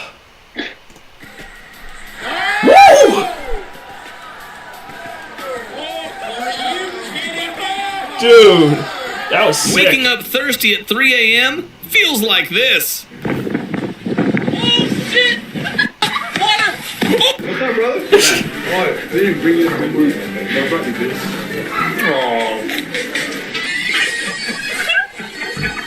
Your unemployed uncle on a Tuesday. Okay, that's diabolical.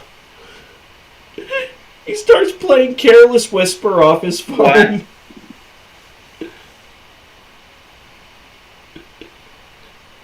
Wham! Illegal Riz. Oh. I'm never gonna dance again. Riz. Sorry, what? I did not seriously just say Riz. I think you just did. I said illegal Riz. Yes, you did. Oh, well. I'm never gonna dance again the way I dance with you. Your unemployed uncle on a Tuesday. Oh. Oh.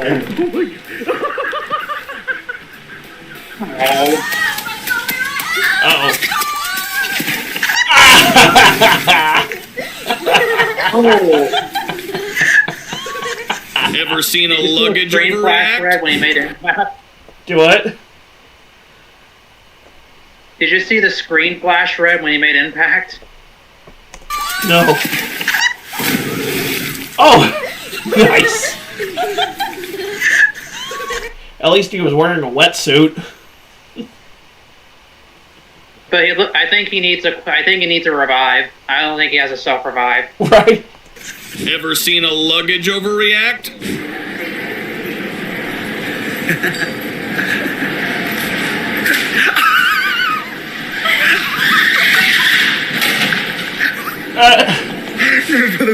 Oops.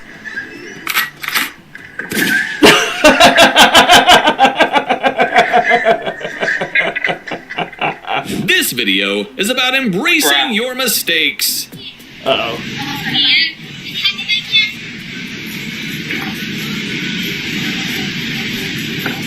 I'm sorry, it seemed like he did that on purpose. I think what happened is he realized he had spilled some of it and decided to just you know what, the whole glass is done.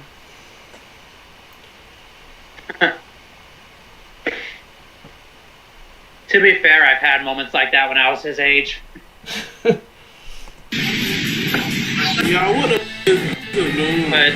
it's worth knowing, it's worth remembering I've always been stupid.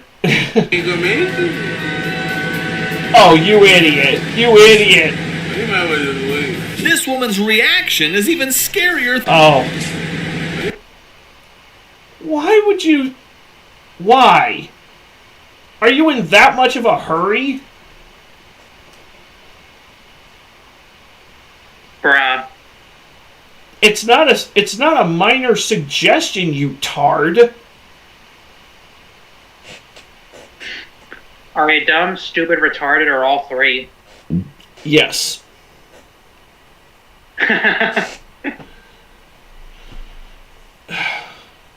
Wow. This woman's reaction is even scarier than the fright itself. Why'd you do that stuff? Power shut off. They shut the power down. Shut the... Why? Listen! You listen. That's why. Because there's a tornado running for these 3 tornadoes. I'll show you tornado. Listen here. Stop being an idiot. This is serious, y'all. Get the out of here. Here's the best way to meet your girlfriend's dad. Crystal Lake camp uniform looking ass. Wait, what? I said Crystal Lake camp uniform looking ass. Close enough. Here's the best way to meet your girlfriend's dad for the first time. Oh, shit. The instant karma in this clip is beyond satisfying. Oh. Oh. Whip your window. Oh no. It's cement. I was grinning like Pennywise watching that. It's cement. Oh my god, dude, you fucked up hard. That's what she said. I was just grinning like Pennywise. Stop that. It's like that guy who put cement in his ex-girlfriend's car. Ugh. I don't think he got charged for it. I'm just thinking of that clip, that one bit from Monday Night Raw in the late 90s when Steve Austin took a cement truck and filled Vince McMahon's brand new Corvette with cement. Yeah, isn't Vince like a creepy weirdo or something? There's been allegations, but I honestly don't know if any of them are valid. I'm just saying I saw well, I didn't watch it, but a video essay about him came up on my feed. I keep hearing about stuff like that, and half the time I'm just wondering if it's bullshit or not. Because nowadays, like, well, I mean, this has been a common issue. This has been a common issue anyway for rich and influential people, but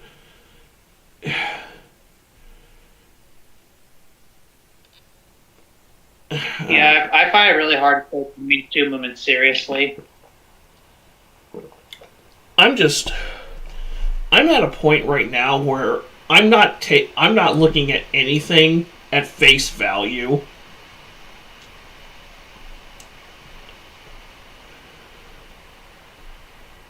But that's just me. Yeah. Anyways.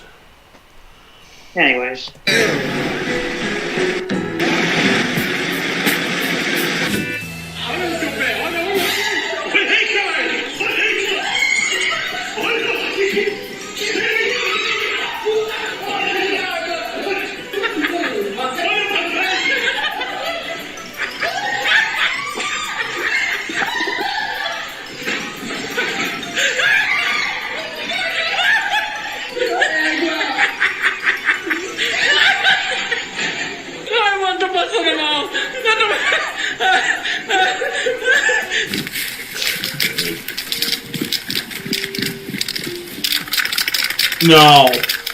Absolutely no. Let's see if this technique... Get shit on.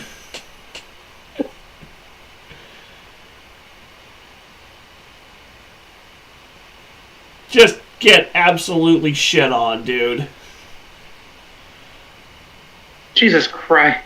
That's definitely instant karma. Get sucks to suck, nerd. Yeah, get shit on. Let's see if this technique actually works. Okay, almost there. Almost there.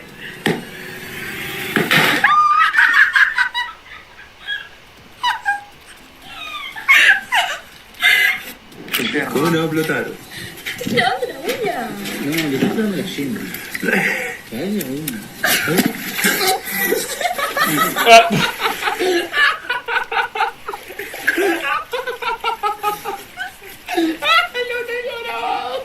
Fries hanging over the fence just before a free kick.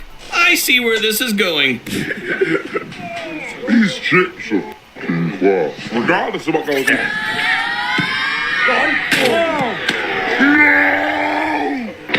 What'd you think was gonna happen, dipshit? No! No! Wait!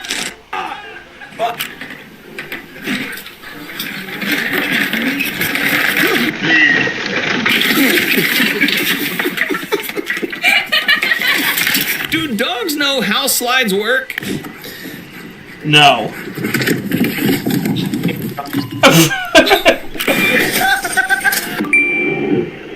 Uh-oh. That was your fault! That was your fault! Maybe not the best spot for a U-turn, buddy. Oh! What the actual shit? Dude. There is no way. Dude, that car is fucked. That car is so fucked it hurts.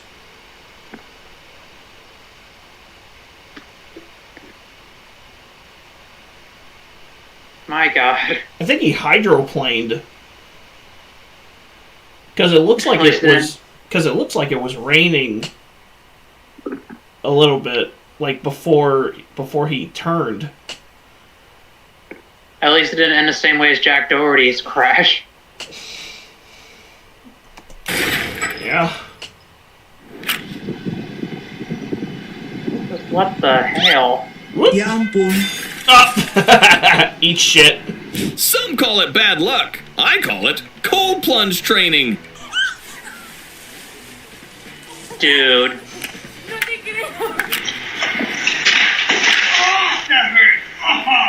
This kid really believes in the catch and release principle. Here, reel it. No, you gotta reel it.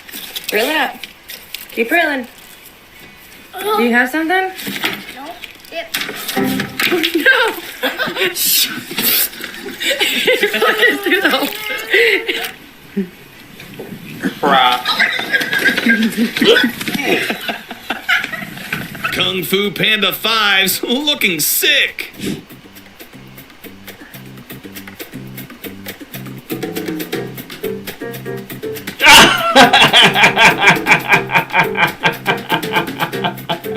Get shit on. Cat don't give a fuck.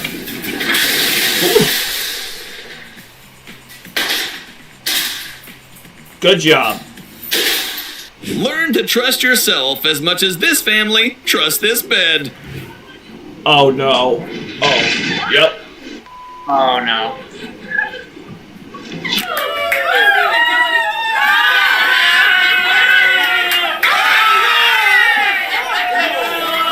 Showed up to tow a camper van, ended up dismantling a lifestyle.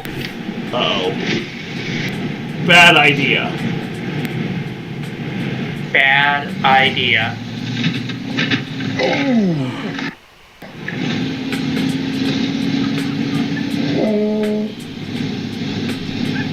There are certain things you should just never DIY. This is one of them.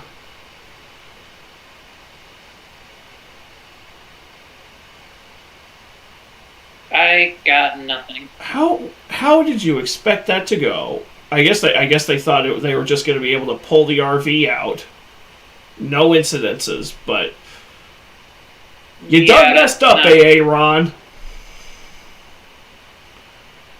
It was at this moment that he knew he fucked up. Yep. In the quest to save time, this guy discovered the long way round. Uh-oh. Oh no. That's right. Double lines means... solid lines mean no passing, dipshit. Oh no. You made an illegal pass. You fucktard.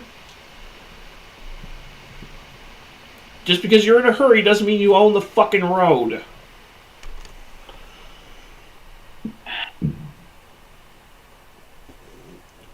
You know, every time I try to get a little bit of faith back in humanity, shit like this happens.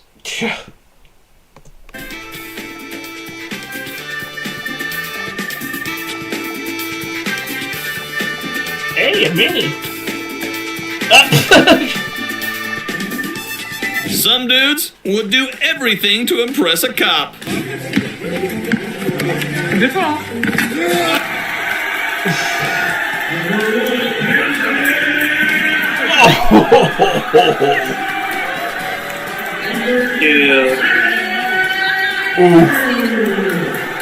Yeah, but tell me again how golf isn't a sport. Oh no! Get up! Just go down. Never! Trevor,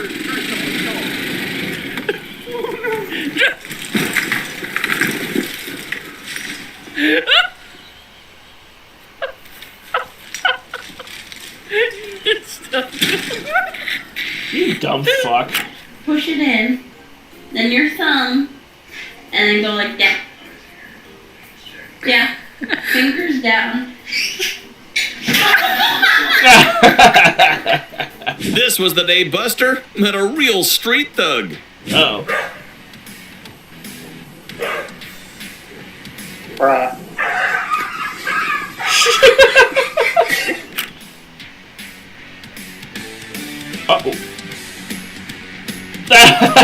All right, now let's leave it to this guy to show us some tricks.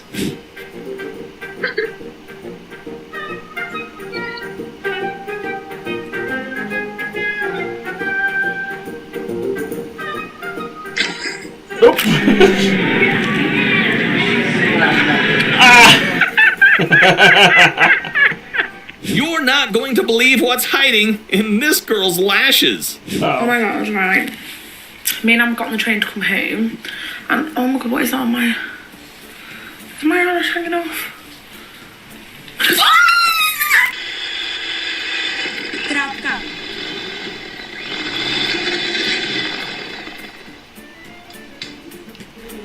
Так, це було недобре. Bro's a bit too proud of his latest AliExpress purchase.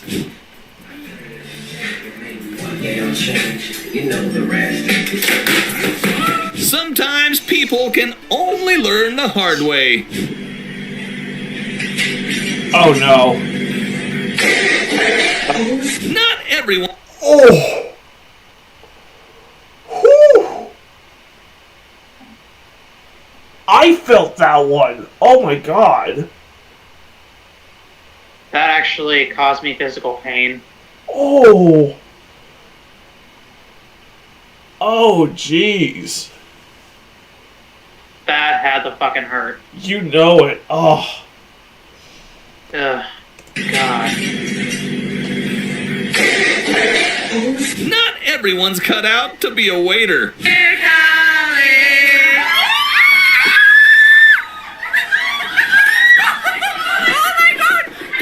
I just got... Maybe don't light the shot on fire until after you've set the fucking drink down, guy.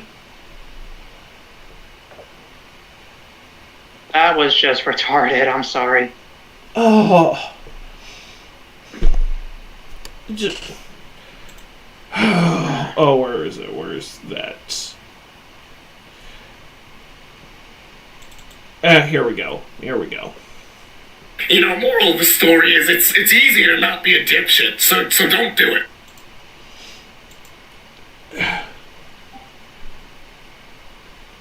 Dude. Dude. You know he lost his job so hard that day. Or he got the most brutal reprimand in that business's history. That's an HR meeting I don't want to be a part of. Yeah, no.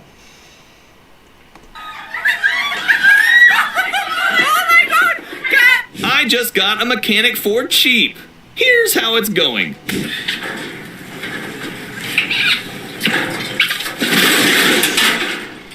Can't imagine waking up every day just to get dropped by a bin bag.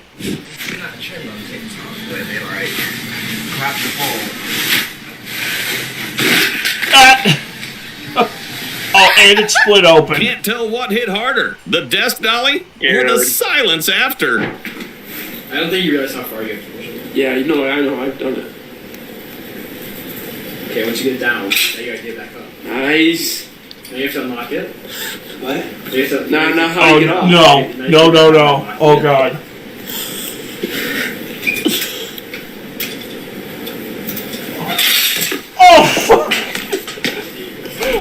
Yeah, dude, I thought it was gonna come up and hit his grapes. I'm surprised it didn't. Nope, just his head, which nothing going on up there anyway, so I think he's okay. He's alright, don't worry. Isn't it funny how birds can track prey with laser precision at night, but they still haven't figured out glass?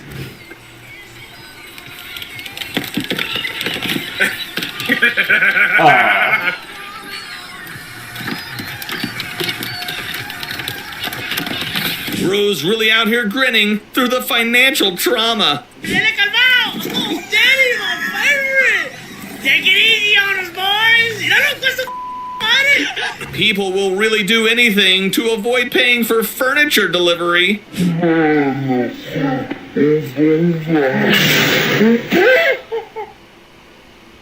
Why is this oddly satisfying?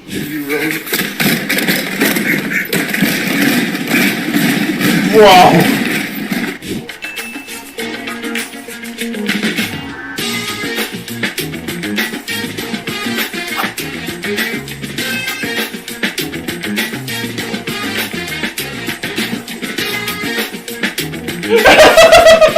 Buddy needs a second to do the math.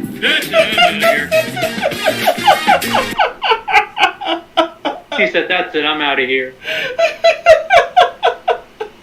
She's like, are you gonna steal my shit? I'm gonna steal your shit. He's like, you ain't stealing my shit. Fuck that shit. Fuck you.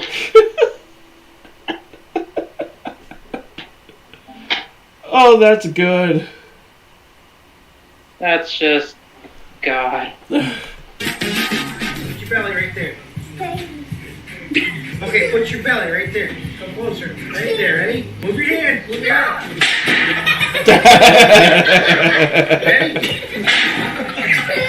When it's Dad's turn to drop off the kids at school. I laugh at that because my dad would have done that. I can see it. My cousins and I would have done that to each other. Yeah, I can definitely see that. Wait, are we talking about the same cousin who you filmed your graphics war video with? Yes. Yeah, I can see it.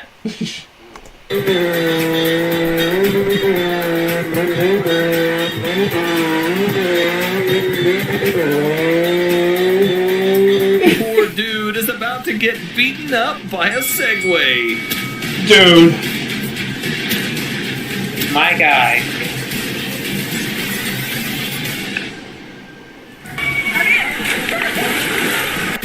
Hold up. Because the hair alone wasn't already a dead giveaway.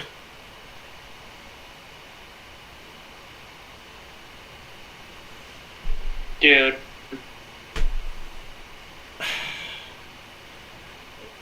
Dude, how do you get wrecked by a Segway? Happened to me all the time playing Happy Wheels.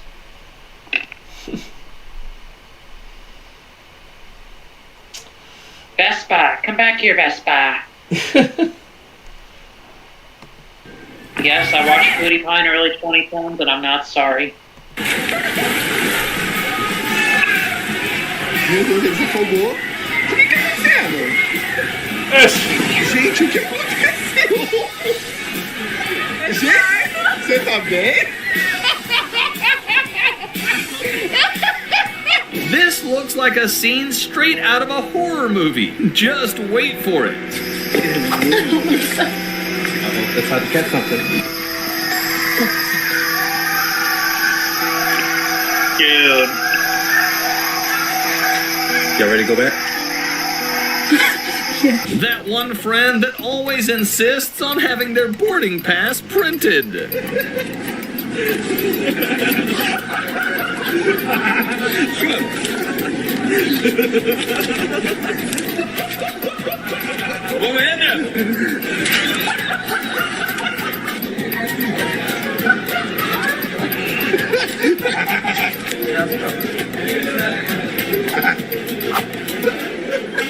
Dankeschön. Everyone was confused, but caught on pretty fast.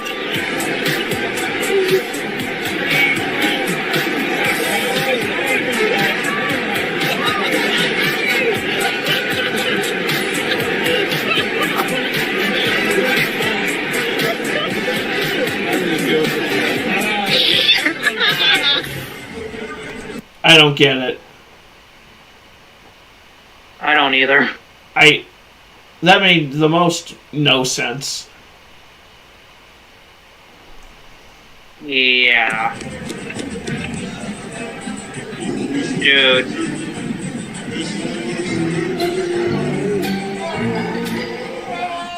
Oh!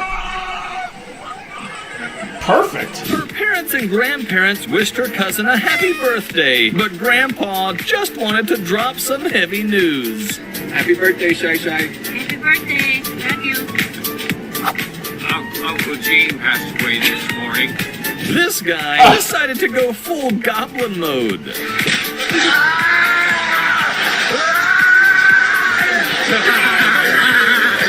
So you can listen here. Did he say goblin or goblin?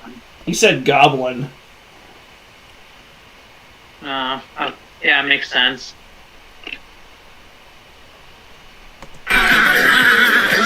So you can listen Oh, here, buddy. and then you have to go like this, and see if you can do that, and then roll that off, roll that from here. You just sort of be quick.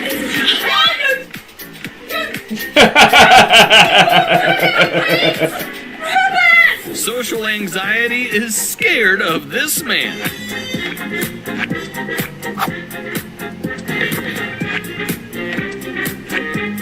Him and this woman would be a match made in heaven. What? It said social anxiety is scared of this man. I'm just thinking about how if Freddy Krueger entered my dreams, he would need fucking therapy.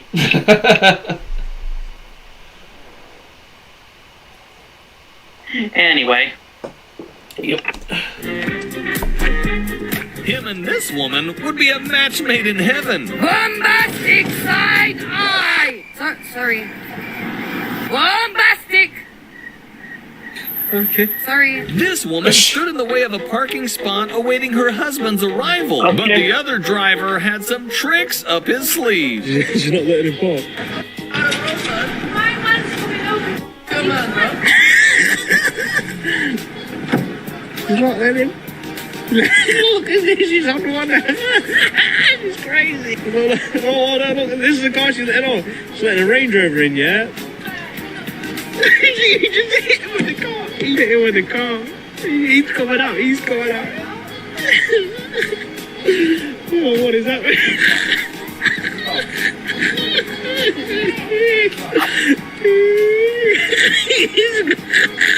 What the fuck? This smart kitty scooted the camera over to make sure the dog got the blame for chewing up the remote. This bike thief thought he'd found the easiest steal of his life, but it didn't go quite to plan.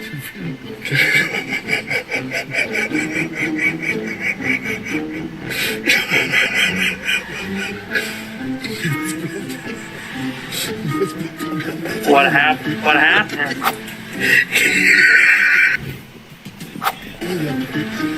What happened? I think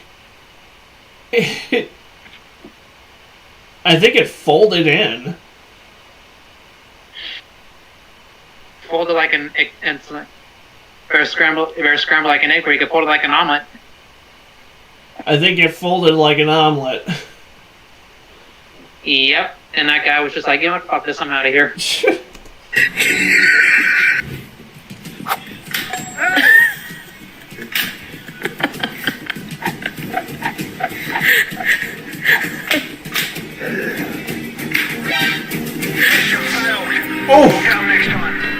Mom had a quick solution for her son's aunt.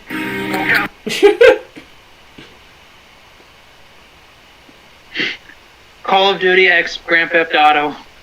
Yep. Mom had a quick solution for her son's antics.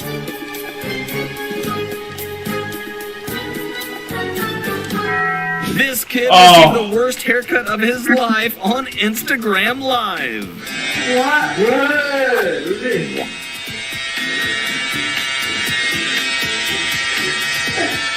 Child abuse.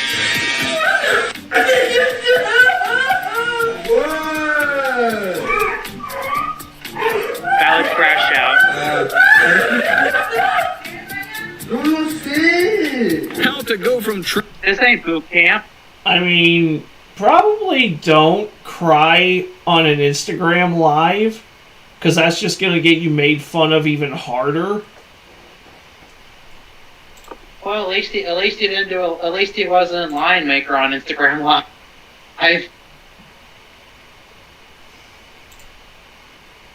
Yeah. Line maker tried to put the allegations against him, and he just went fucking ballistic and nuts instead.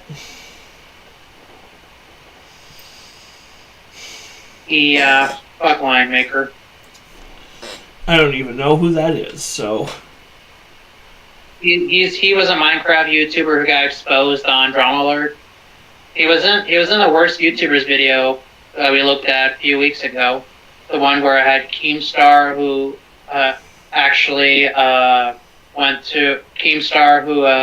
got the wrong info and got an innocent old man harassed. I've slept since then. Fair enough. Alright. Now let's go. Trash collector to a relaxing day on the sand in 2 seconds. Oh! Ooh.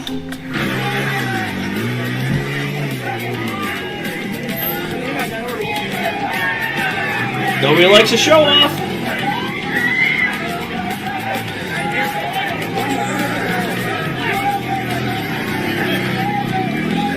Binge Central now presents the most wholesome fight you'll ever witness. I have no idea. Like, you saw that imbalance, or rather imbalance. Yeah, I was expecting him to crash head on into something. How are you balanced and imbalanced at the same damn time? That's what I say every time I see somebody riding a motorized unicycle in town. Oh, God. Yep. I'd rather just ride a regular unicycle. I've seen that, and I've seen people. I've seen that, and I've seen people riding segways in traffic. That doesn't sound smart, if you ask me. Same. That's just dumb.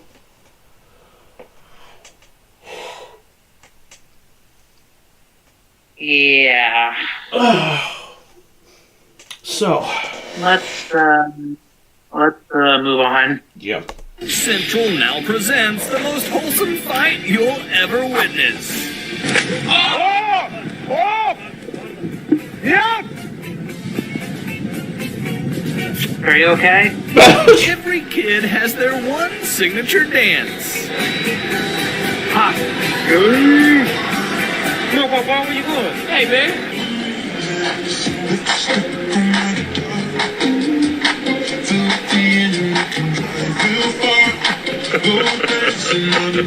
Watch the moment this baby realizes there's more to life than milk. Oh, dude. This was Bella when she was that age.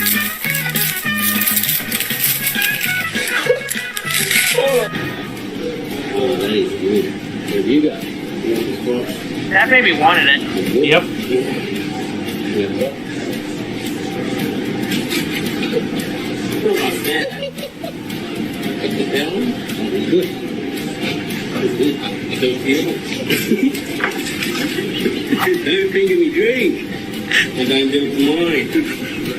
If you're watching this with your partner, you might want to close their eyes. What? I said you touched his string, motherfucker. Yeah, fair is fair. All is fair in love and war, but I don't see any love here, only war.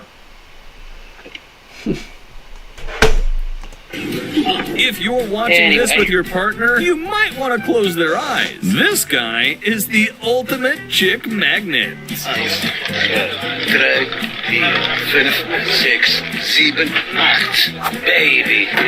Sexy lady. Here's a sneak preview of Binge Central's sequel to Squid Game. No! Hold on, little guy! This little guy has already mastered the art of pretending to sleep. You peeking? Oh my God, please don't let those ducks in. Please don't let the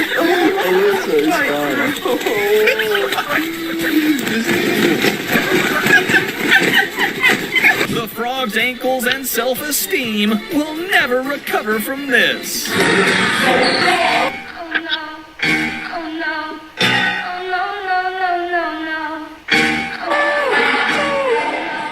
This dog's motto is simple. If I fit, I sit.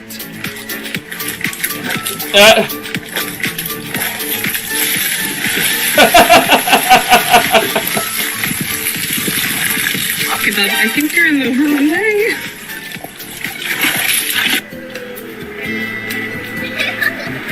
Uh-oh. Yeah, that cat lands on her face. His friends definitely dared him to do this. Where are you going? Why are you approaching me? Can you not, sir? It's the RPD master. Can I? What the f? What the f? Thankfully, they were already mid-laugh when this happened. I'm so sorry. Mr. Raccoon. I am so sorry. After Raccoon City blew up. What?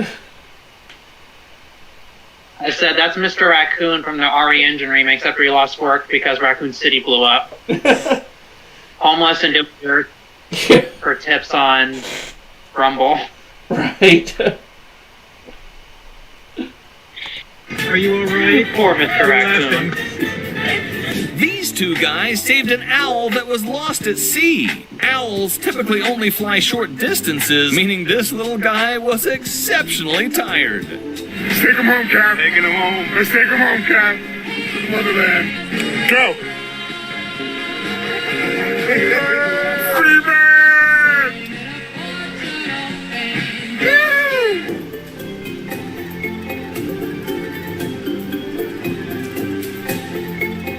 Woo!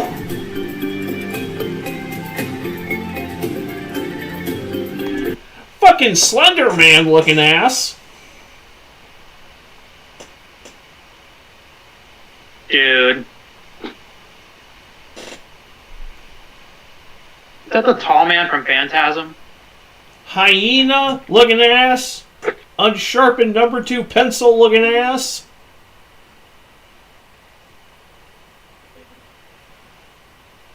Dude. That old ass. What the actual hell? That old ass, dusty ass fan from Sears that just sits in the corner all day, just going looking ass. What the actual fuck? What are we looking at here? Drumstick looking ass. Okay, I think we've made fun of him enough.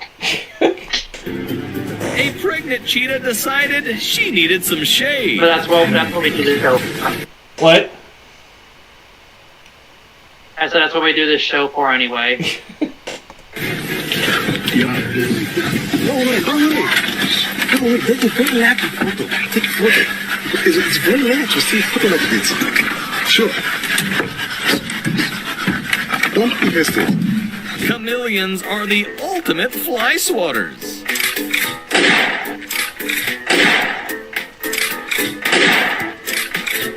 Here's how to deal with a beggar faking an impediment. No.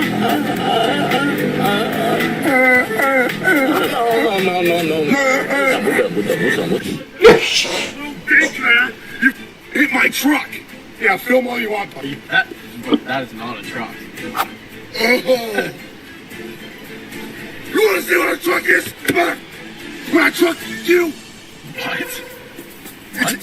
It's a metaphor, damn it. When the staff says the ice cream machine doesn't work, this is what they mean. I don't know why y'all was lying. I knew that. But, yo, bro, stop playing around, bro. Make my... Hey, yo, my man.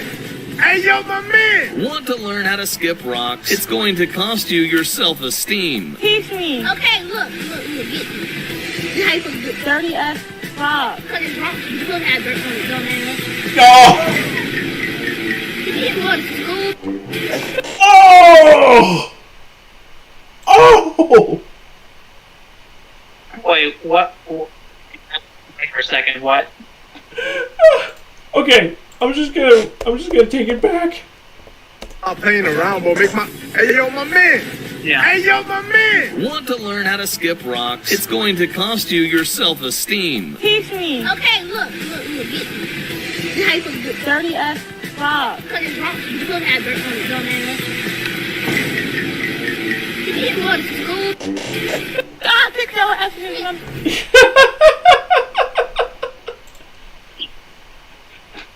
Oh, I thought he got smacked or something. You even go to school, bitch. Exposed. Yeah, he definitely got his ass.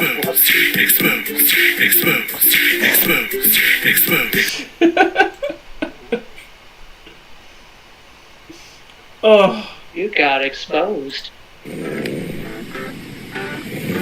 Oh. Classic.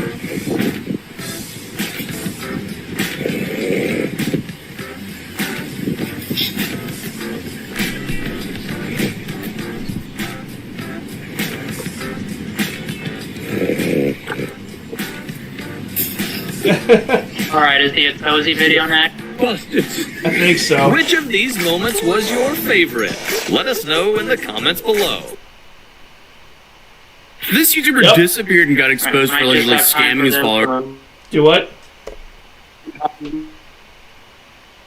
I just have time for this one, and might have to cut it. Oh sure, yeah, you're good. This YouTuber disappeared and got exposed for allegedly scamming his followers for $100,000 through an alleged rigged betting scheme on a live stream.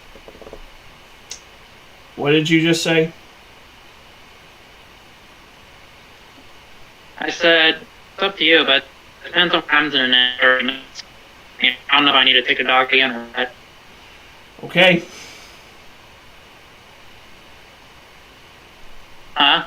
I said okay. But I don't know, so let's move forward.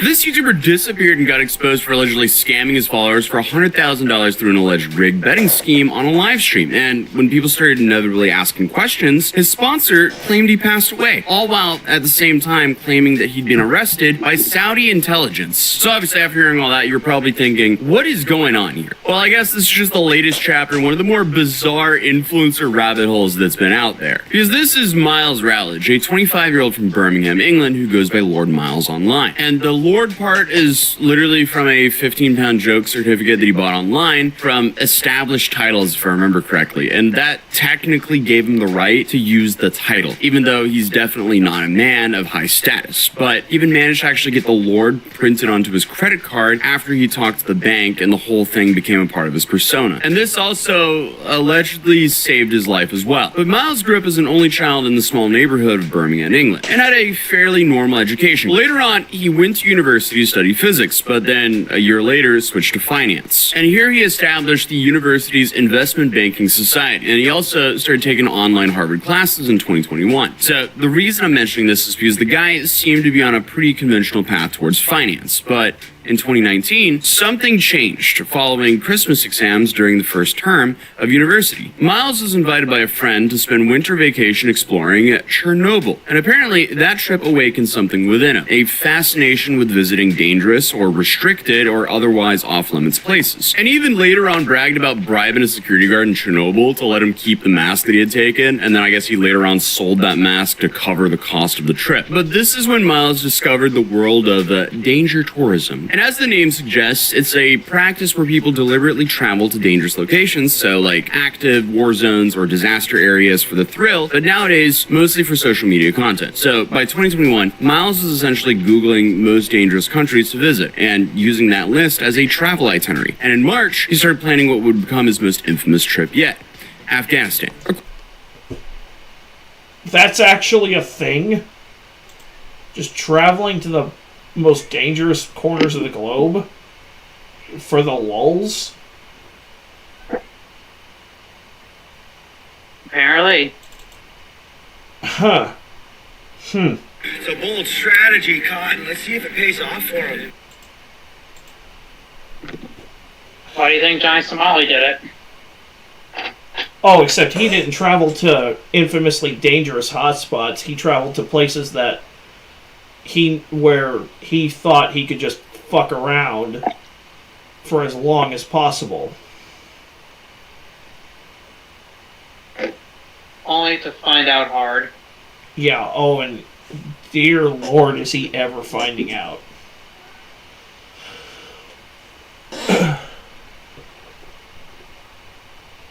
According to him, he wanted to see what life in Afghanistan was like, visit historical Christian sites, and maybe do some charity work. The visa and the flight cost him a little over $1,000, but I guess not too long after purchasing the ticket, he started to have some doubts until he discovered that he couldn't get a refund. So, as you can imagine, he just decided to go through with it anyway. So to fully understand why Miles' trip to Afghanistan was so reckless, you kind of need to understand what was happening there in August of 2021. Because, after 20 years of American military presence, the United States announced that it was withdrawing all of its troops from Afghanistan. And the NATO-backed Afghan government was supposed to maintain control in their absence, but the Taliban, a militant political group that had ruled Afghanistan before 2001, launched a play to take the country back immediately. And throughout the summer of 2021, the Taliban was steadily capturing territory, moving towards the capital city of Kabul. U.S. intelligence assessments in early August suggested it would take at least 30 to 90 days before the city would fall. But because apparently we decided, someone in our government decided we enjoyed losing Vietnam so much that a desert sequel was in order.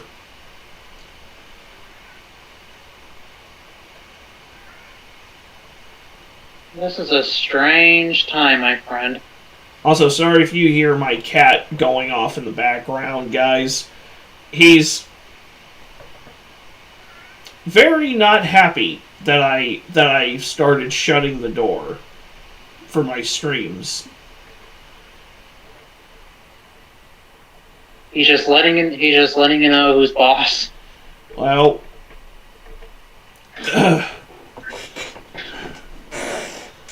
well, he can let me know all he wants.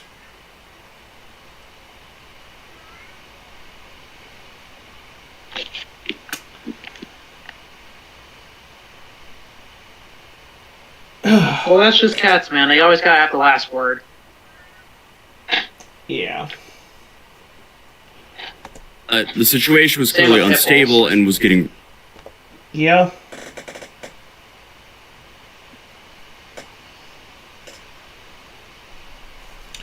Yeah.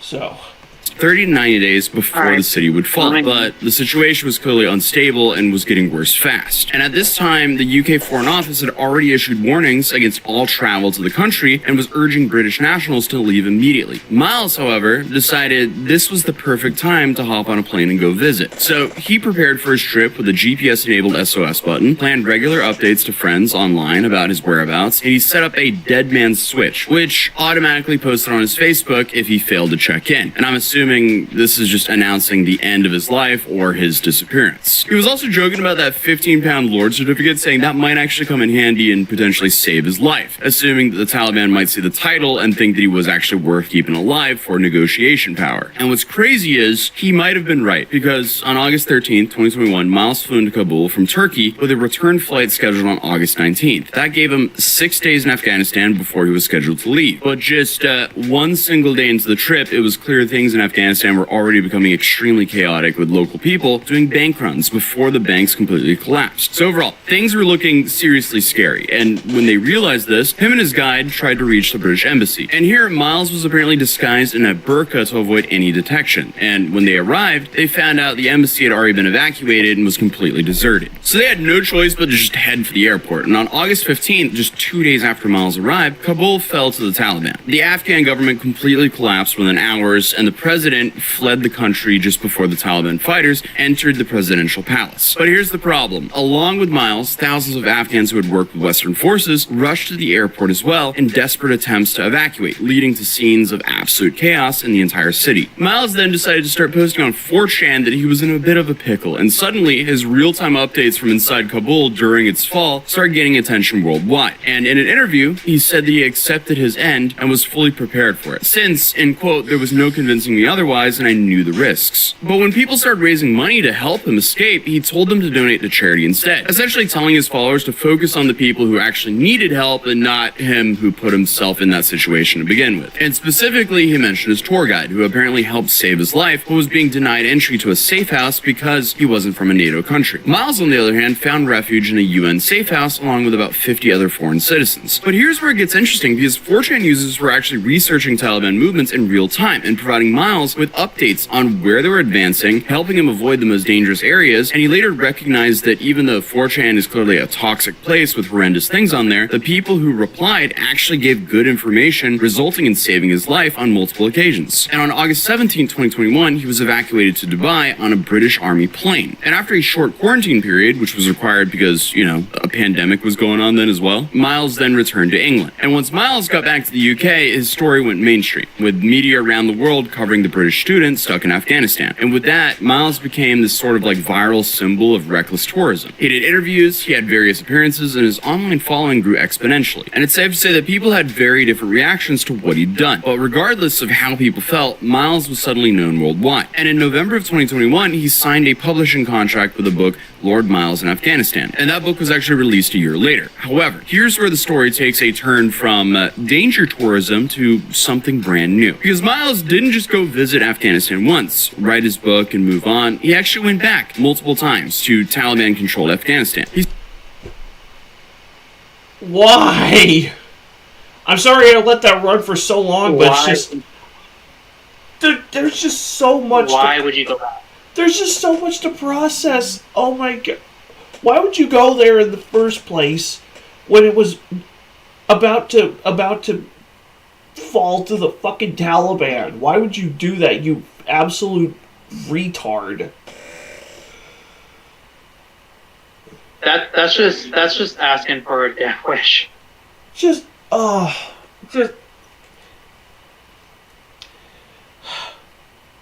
Albert Wesker was right.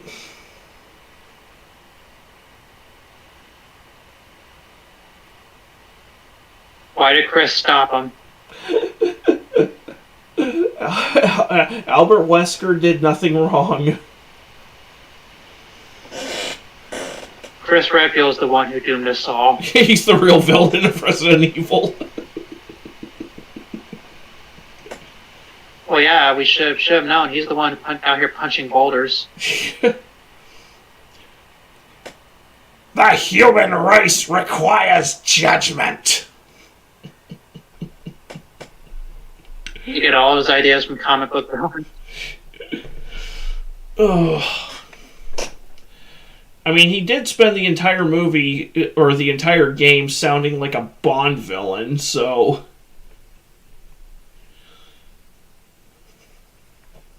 Yeah? Imagine James Bond going up against one of the villains of Resident Evil. Ooh. He might survive. Yeah, might.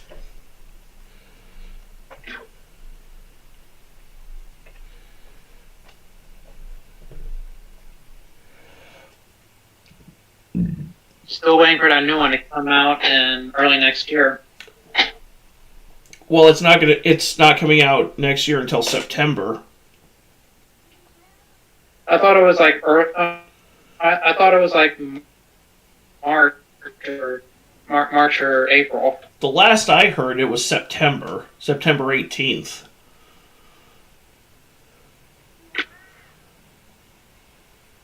Well, all I know is that there's an option to pre-order on the PlayStation Store. Oh, you're talking about Requiem. I thought you were talking about Zach Krager's movie. I thought we were talking about James Bond. Oh. Dude, I'm not even fully awake right now. So, yeah, you're right, it is. I thought you were talking about Zach Krager's Resident Evil movie. I wasn't even thinking about James Bond. My brain done shit in itself. I mean, to be fair, games do get pushed back all the frickin' time. Yeah, right now that's set to come out in March.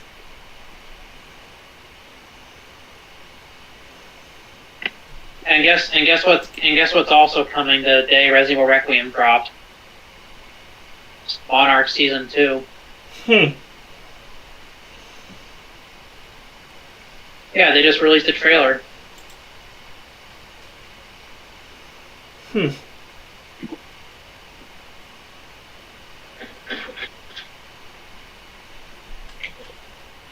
Well.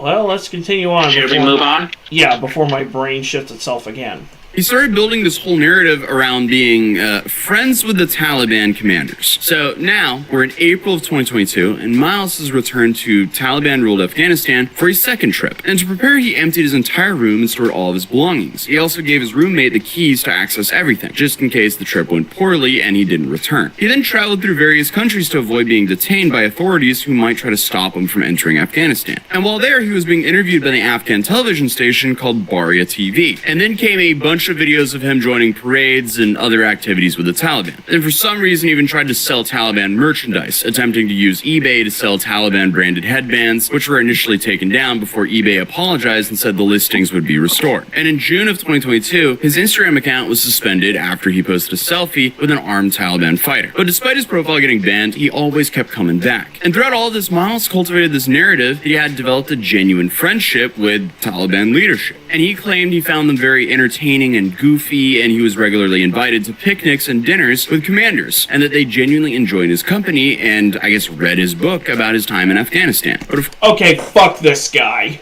If you're cozying up with terrorists, with terror groups, seriously, go fuck yourself. I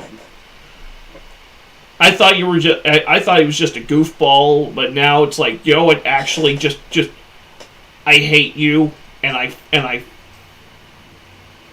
fucking want you to rot. For about 5 minutes before for about 5 minutes before I forget you even exist.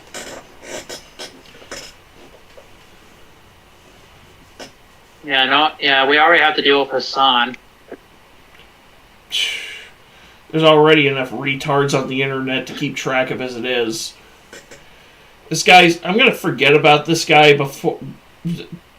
less than 5 minutes after this video's over. This guy's barely a fart in the wind.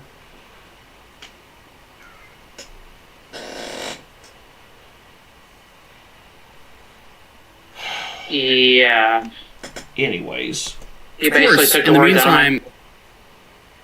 Sorry? I said he took the words out of my mouth.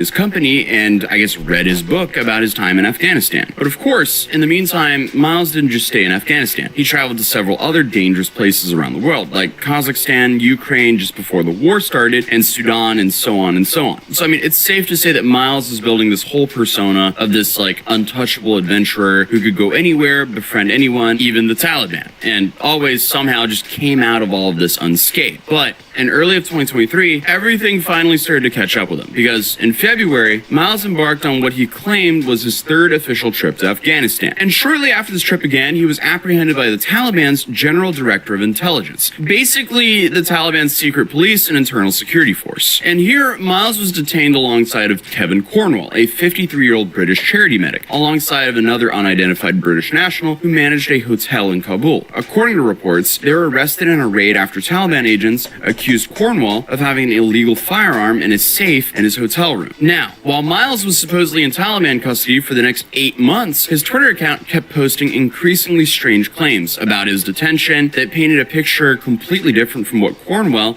and all the other detainees were allegedly experiencing. The account claimed as he got arrested with $1,300 in his pocket, he was basically living in luxury. And this ranged from ordering takeaway to buying movies at the market. Apparently he was chilling. And here you have a post that says, in quote, "At first, like all of you, I was worried he was struggling in some bad place. But then he described how the Taliban liked the Titanic movie and Rambo 3. And if he wants eggs, his servants go buy him eggs. If he doesn't like a dish, he gets pizza. When we called him, he said it's a lovely holiday." Now, meanwhile, according to the Presidium Network, Kevin Cornwall was critically ill. His condition had not improved, and the conditions that he and the other prisoners were kept in were nothing short of horrific. The organization was warning that it was extremely likely that both men would die in custody and that their health situation should be treated with concern by international community. And the account claiming to speak for Miles even said that he was aware of Cornwall's kidney problems and had volunteered to give him a kidney transplant while in Afghanistan if he was a match. So obviously there is some serious contrast between these two narratives. You have Miles supposedly having picnics and eating pizza, chilling with the Taliban.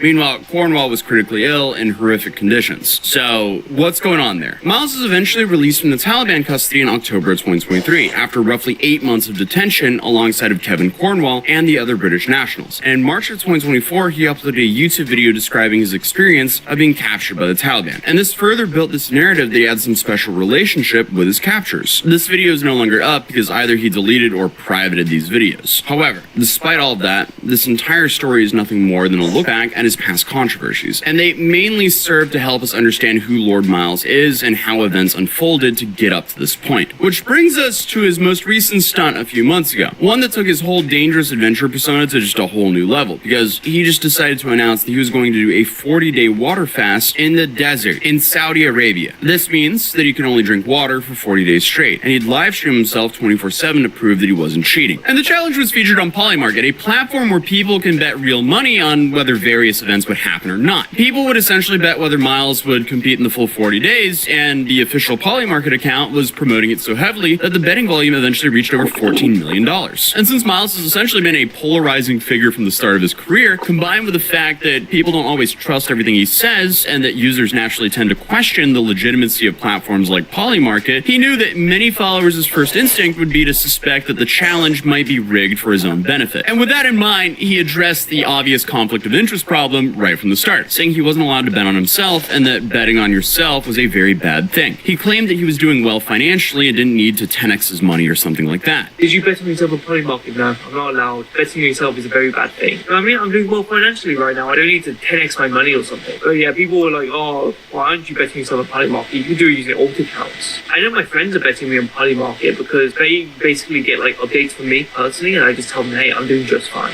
He also claimed that someone on Polymarket had DM'd his friend Morgan, offering him $30,000 to end the challenge early and just, eat cake on his birthday and call it quits. Someone on Polymarket has DM'd Morgan on Instagram and offered $30,000 for me to end the challenge around my birthday. They said, eat the birthday cake, don't worry about it.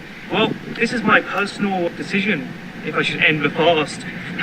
Apparently, he declined that offer, and Miles made it clear throughout the challenge that he was all in. His followers bet heavily on him completing it. But then, Miles disappeared from the challenge. He literally disappeared. And this is where things start to get pretty insane. Because first, the CEO of Duel, the company posting Miles' challenge, posted that Miles' death was confirmed, claiming that he had fallen into a coma after hospital staff gave him a glucose IV without his consent. And they put... What's up?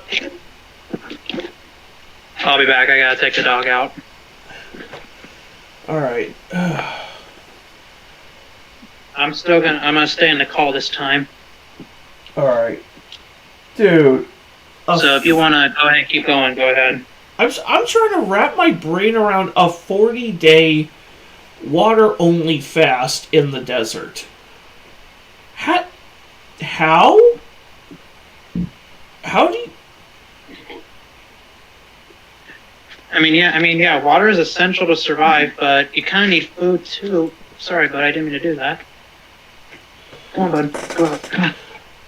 I remember one of my sisters once told me, because I always have trouble controlling my appetite. She goes, "Drink a lot of water, you'll be less hungry." You know what happens when you drink a lot of water? You're less thirsty.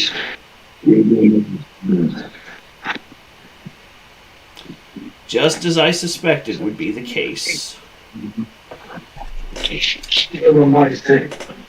that just makes no sense to me. In the immortal words of Ron White.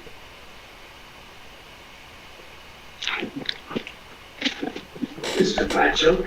Yeah.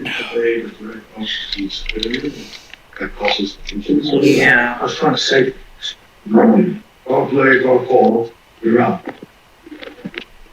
There's one sacrifice to make, but I'm still here. Okay, I'm just hearing a lot of background noise. That's me trying to get the dog out the door.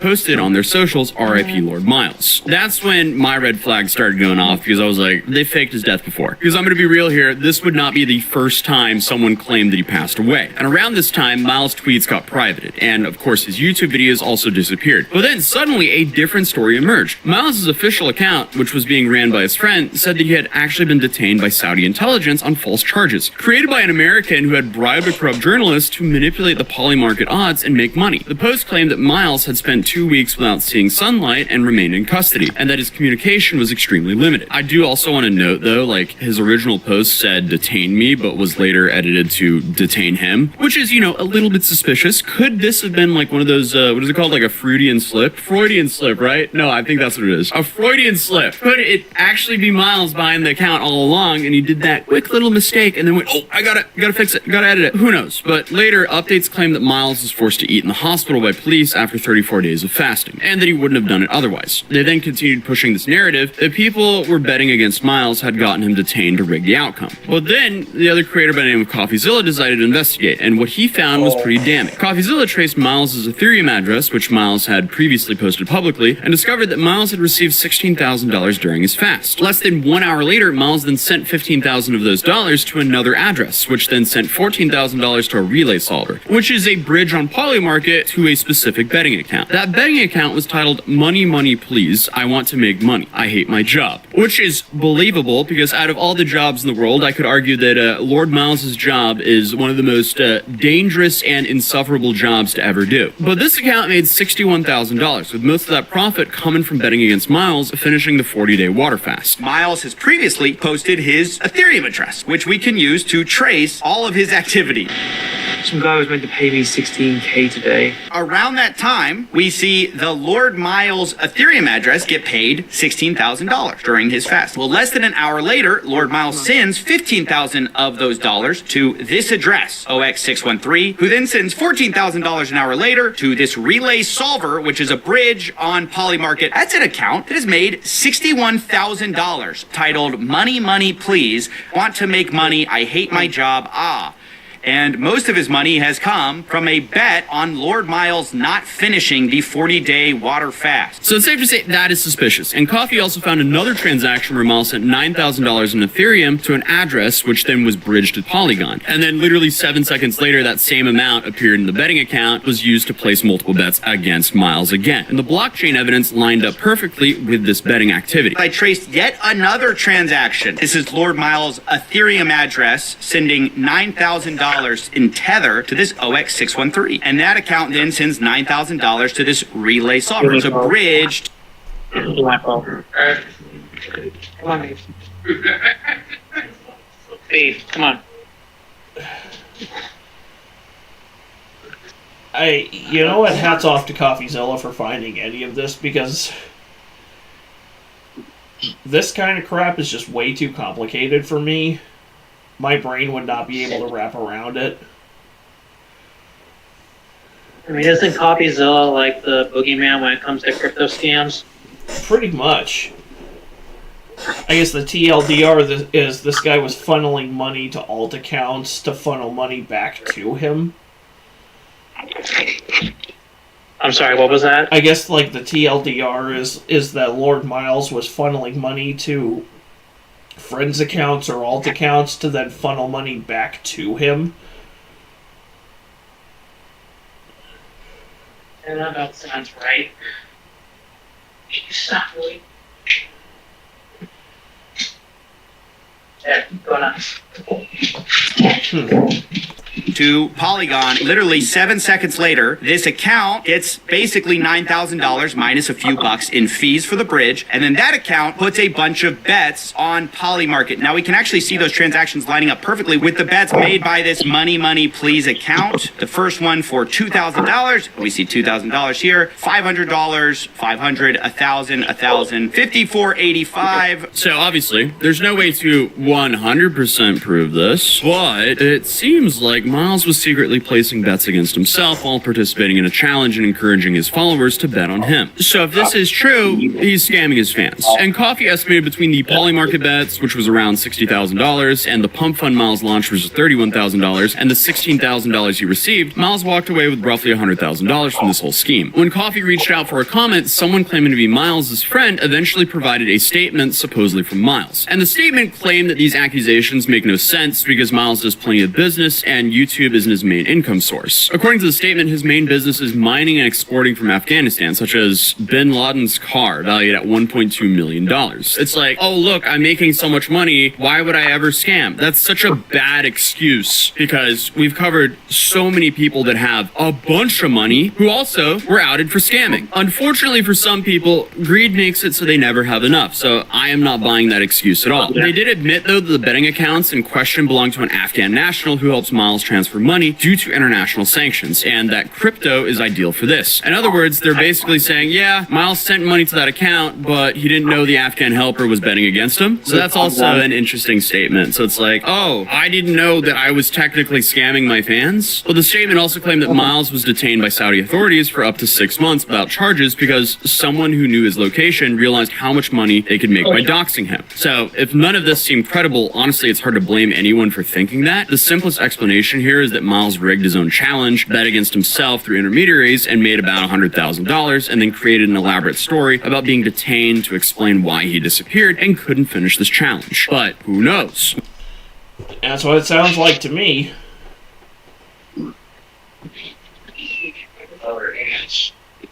See, I'm still trying to wrap my head around why this guy thought it was a good idea to go for that part of the world anyway. Right. I just don't get it. Especially, you know, like, it's like that video by Sunny V2, like people who ended up getting offed or almost off because they insulted a cartel publicly.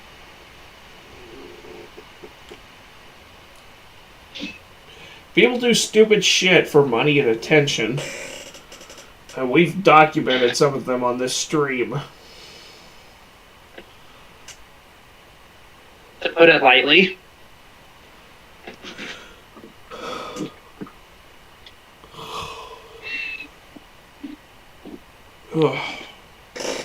We can only speculate here. Then obviously you have the sponsor that claimed he passed away, the edited tweets switching from detain me to detain him, the perfectly timed blockchain transactions showing money going from Miles to betting accounts within hours. So I mean, if you just connect those dots, it all points to one direction. However, on October 5th, 2025, CoffeeZilla posted an update on his own investigation. And since Miles' own Twitter account remained private at the time, it's good to get some clarity on what actually happened. Because he wrote, I was skeptical of the Lord Miles detainment in Saudi Arabia, but today I personally confirmed it with the UK FCDO spokesperson. And here in the screenshots, it reads as a request for clarification regarding the online claim that a British national using the name Lord Miles is currently detained in Saudi Arabia by Saudi intelligence. And an official response was, we are supporting a British man detained in Saudi Arabia and are in touch with the local authorities. Then one day later, Miles' official account posted the official document from the British embassy in Riyadh, further corroborating the news that he'd actually been arrested. So, looking back, what started as a guy who went viral for a wild trip in Afghanistan during a Taliban takeover has turned turned into years of increasingly questionable and often outright shocking behavior. Platform bans, bizarre claims about friendships with the Taliban, and now allegedly scamming his own followers out of six figures. And I guess this was all to ultimately end up behind bars in Saudi Arabia. How long is he gonna be there? Who knows? Was it worth it? Probably not, honestly. I feel like this is just too much risk for too little return. Obviously, 100 grand is a crazy amount of money, but he's playing an extremely risky game here, and I don't know 100 grand is worth to do that. But the confirmation from official sources leave no room for doubt.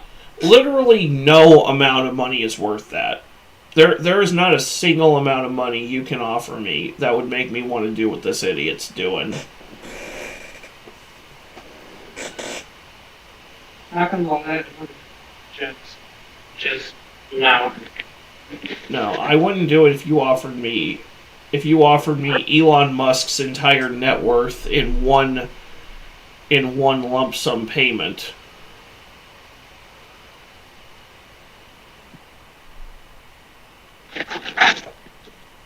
Not even close.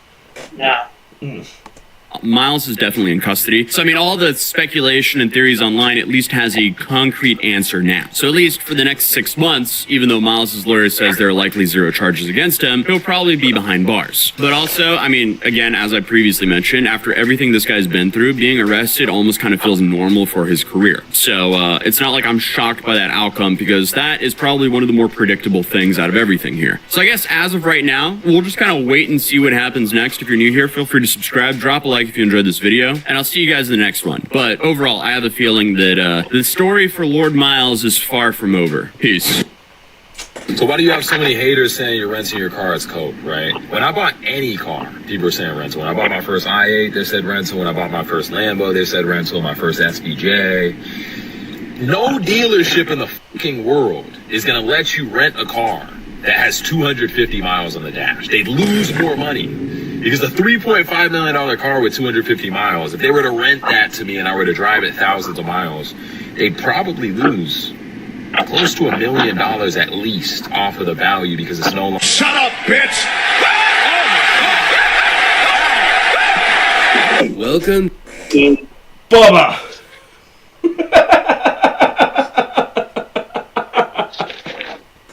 Got his ass. Bingo. Oh my god. That made me grin like an idiot. It just came out of nowhere.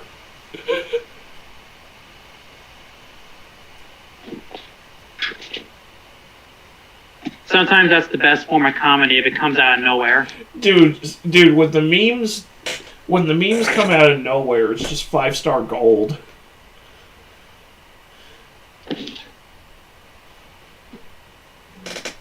Yeah. Oh god. to the Bubba YouTube channel. Guys, we have another AMU Alpha Male Universe episode, so be sure to buckle up. Well, guys, we have Vincent Fisher, Burnt Ramen Head, and this character is a classic in the AMU. It's actually been a while, I think over a month since we last checked in with what he was doing, but recently he was utterly stretched out by Greg Doucette and John Bravo. These guys cooked the shit out of him really bad. So much so that he got in his feelings and made almost a 20-minute long video where he addresses all of the haters and tries to expose our lies. It's gonna be a wild one. We're gonna be reacting to it live, so it's gonna be my raw reaction to everything. If you want the AMU to spread, then be sure to smash that like button. So let's get in the flow. Stay together. Let's get bubbly with it, and let's get this show on the fucking road. So there's a new asshole in town. Lying to all of his fans to try and scam them out of millions of dollars. The Russian Sharmuta, the penthouse, the cars. It's all based on a lie. You see, the funniest thing about leveling up in life is this. The moment you start doing things other people can't imagine for themselves, they don't ask how... Did this motherfucker put a suit on to try to make himself look more legitimate? I think so. Because every video I've ever seen this one-man circus in, he's wearing exercise apparel. It's like, dude, you're not Andrew Tate. Did he I mean, he is Andrew Tate in that he's selling a bogus get-rich-quick course. Well, that's an epidemic these days. The only difference is he doesn't have the age to make that seem somewhat convincing. Dude is in his early 20s. He barely has hair on his nuts. Morons, He's like a human skid mark. Morons followed Tate because he was in his mid to late 30s and at least presented himself like he knew what he was talking about. Even though he had no fucking clue what he was talking about.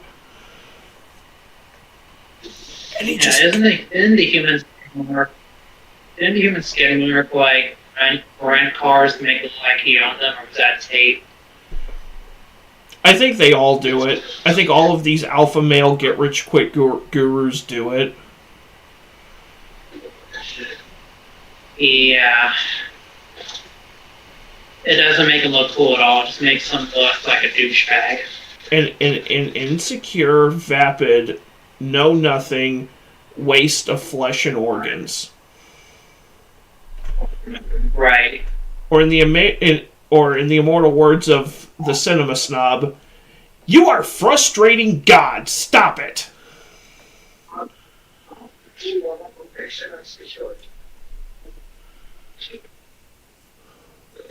It's been a while since I've seen one of that guy's videos. Yeah. He's an underrated YouTuber. And didn't you say you met him? Yeah, because when I worked at the AMC in Springfield, Illinois, he was a regular at that theater. And that was where he would go to that theater with his friends, and they would watch the latest movies and then go out to their car, and that's right there in the parking lot is where they would film their midnight screenings videos. Yeah, didn't you say he's actually really nice in real life? He is. He's a really chill guy. Yeah. So is Doug Walker. And James Rawl. Yeah. Yeah, a lot of those assholes you see on the internet or on TV, they're actually really nice in real life. Like down-to-earth motherfuckers. Alright.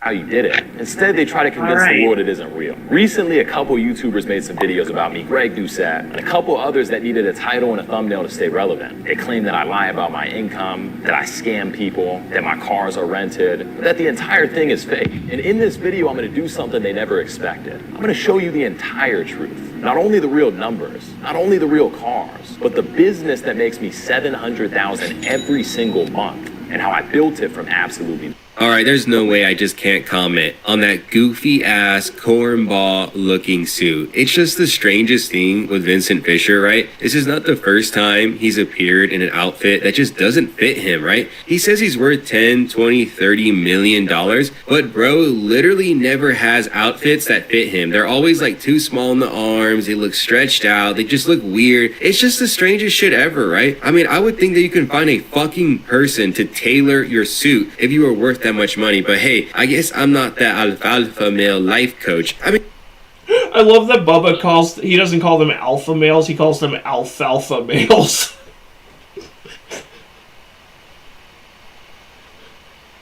Because they're a bunch of alfalfas trying to be chads.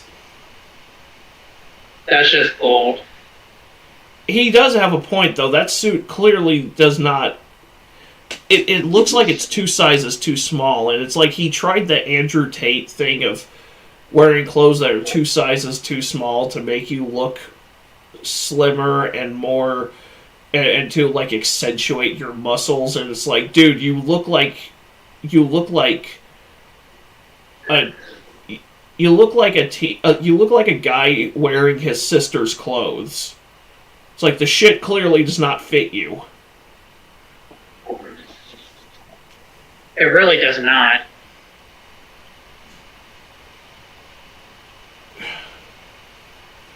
It's like, dude, or a guy who's trying to fit in, a guy in his 20s trying to fit into the same clothes that he wore when he was 13.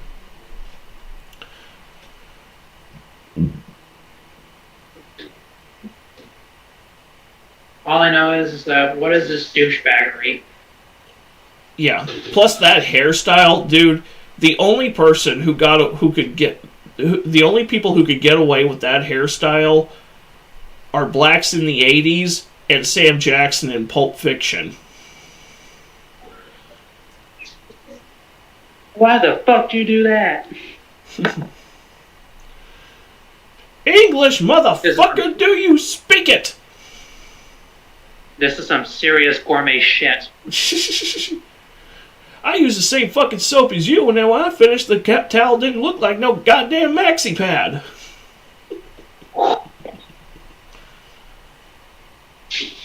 That's an oof and a half.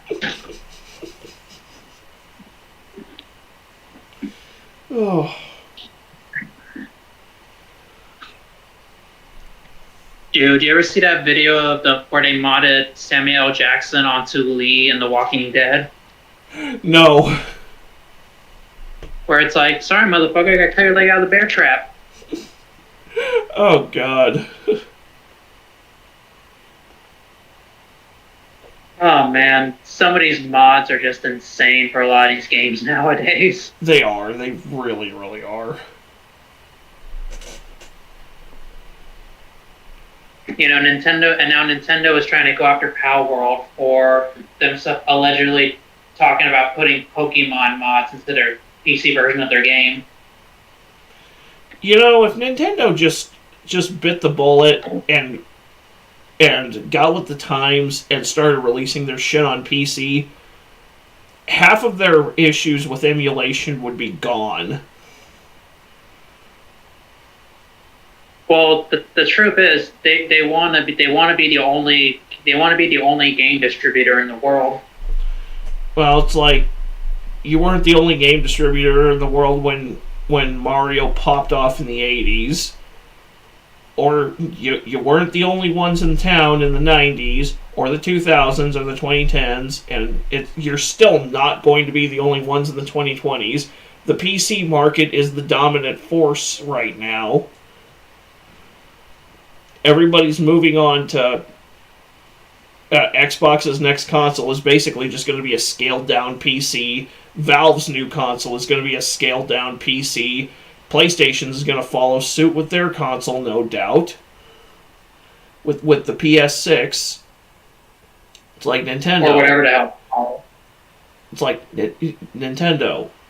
It is 2025, and Nintendo's ability to constantly talk themselves out of making money just really needs to be studied. You either die a hero or live long enough to see yourself become the goddamn villain.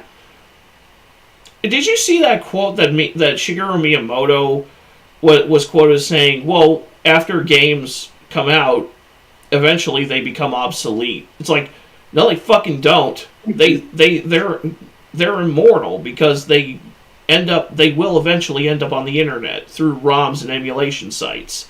And guess what? People want to play those old games because they're a part of game entertainment fucking history.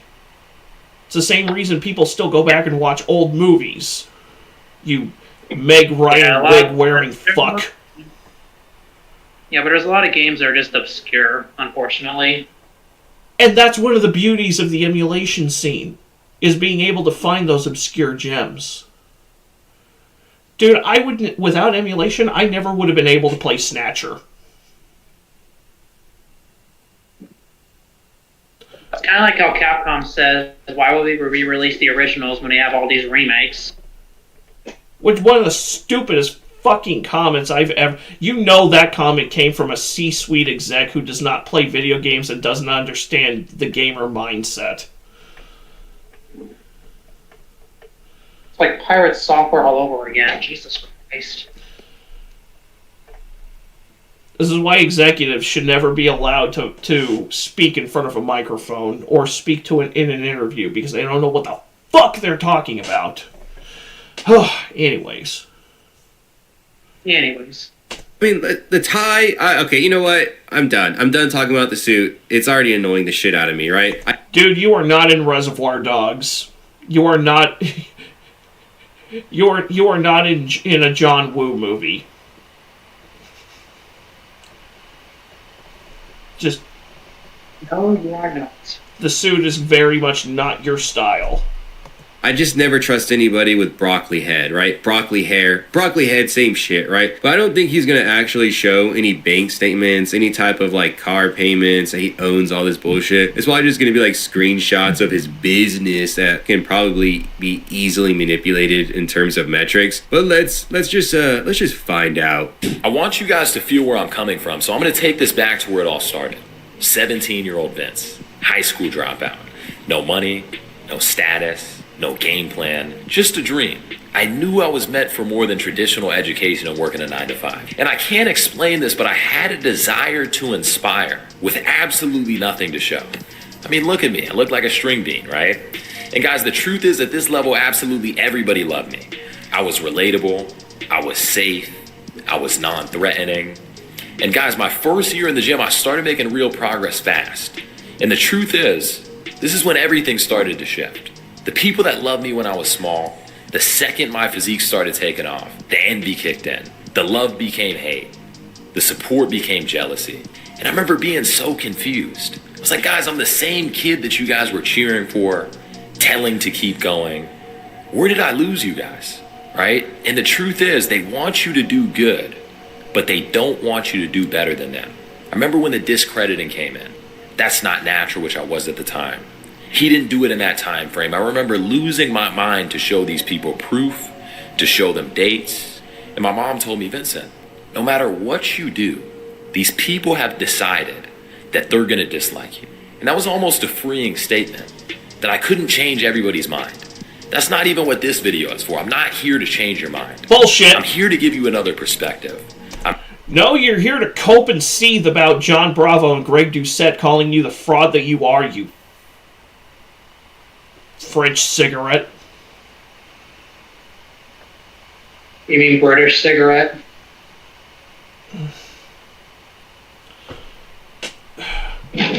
Is it British cigarette? I've been calling it French cigarette. If you're talking about a certain three-letter word, then yeah. Oh, it is? British cigarettes. Not in a homophobic way. I just want to use that because bundle of sticks sent to me just sounds fucking retarded. A little bit. This whole video is a cope. That's all it is. A copium overdose. Steve, cope, wallop, get over it. You are coping and seething. You just can't accept what you're seeing. Yes, you're coping and seething. The truth is scalding, and now you are molding and coping so hard. Coping and seething.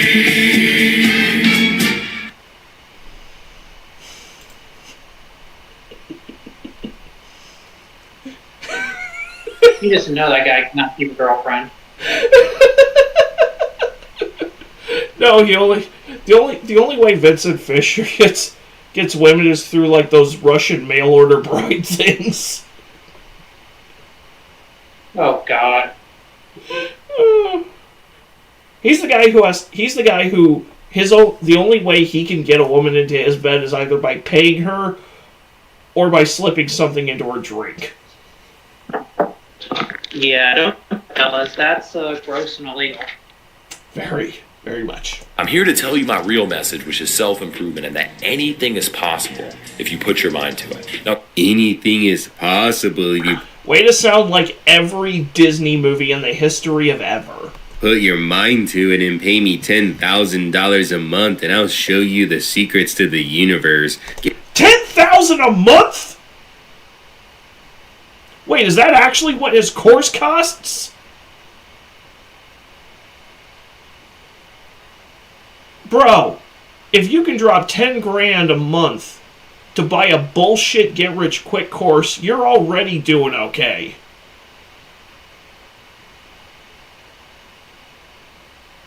Yeah, well, don't they get rich by selling the frickin' course? Yeah, that is literally how all of these guys get rich. Yeah, I still remember, like, several streams ago, he went full Sam Kinison over it. That is literally how these people get rich. The only exception is Tate, and that's because he was catfishing, he was using his cam girls to catfish desperate, lonely morons out of their life savings. Plus, he had a fuckload of money. Plus, he was getting a fuckload of money from pimping his girls out on OnlyFans. Yeah. Wonder if him and Jack Doherty are buddies. There is no such thing as a friend in their line of work. It's just convenient acquaintances. Yeah, sounds about right. Get the fuck out of here with that bullshit, with like the righteousness, self-righteousness that you want to help people, and that's why you're so much better than everybody. I just can't stand that bullshit, right? Sorry for the little rant, but let's move on. He wants to say that he was natty, right? I mean, how many times have we seen that, right? It's just like the whole fitness scene's a big-ass scam. It's all ridiculous nonsense. This guy didn't make these gains in 1 year. That is just the dumbest shit I've ever heard, and I'm pretty certain that he did hop on gear because his like traps exploded in size. If we want to take him for his word that this was all done in 1 year, there's a lot of fit ass people in the Bubba army, so I'm pretty sure somebody's gonna comment down below what their assessment is of that. I really think that he hopped on the gear and that his traps are like very evident of that. Well, let's get muscle actually takes a long time to build through diet and exercise, so there's no way he is not on TRT or some kind of anabolic steroid. Plus, you can tell that he's on TRT because yeah, he's got a jacked upper body, but his legs are about to sue his upper body for malsupport. His legs, he's got fucking chicken legs. This is like Liver King all over again. Good lord. Why is it that all of these guys have a jacked upper body, but they can't be bothered to jam the fucking trenbolone needle into their lower body so they don't look so fucking lopsided? They all look like Looney Tunes caricatures of a bodybuilder. You know, where the guy's entire upper body is like fucking Superman, but then it just kind of goes inward, and so it's fucking. It's fucking. He's got Speedy Guns. He's not Speedy. He's got like Mighty Mouse legs or Jerry from Tom and Jerry size legs. His entire lower body, he looks like a fucking mouse. That is all I picture when I look at these guys. It's like, yeah, I'm a fat fuck, but at least I'm honest about it. It's like you can't even be real about your own stack or your own fitness. You fraudulent fuck.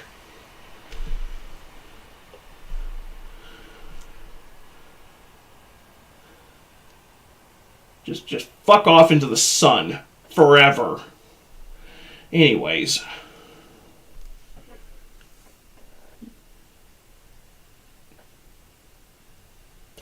Still there? Yeah, I'm still there. I'm just processing the tomfoolery. That was a lot that just came out. Yeah, very much so. I really don't like scammers. I know it's difficult to tell. Sometimes I candy coat things. Kind of like Jack Doherty's face after a night out with the Island Boys. Oh. You damn right I went there.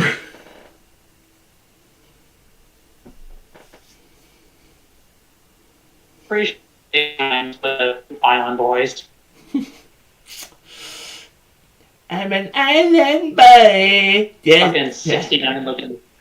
Yeah, time to make Fucking 69 wannabe.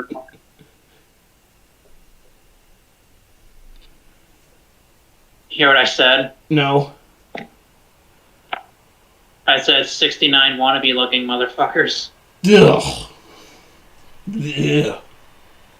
You know, the fucking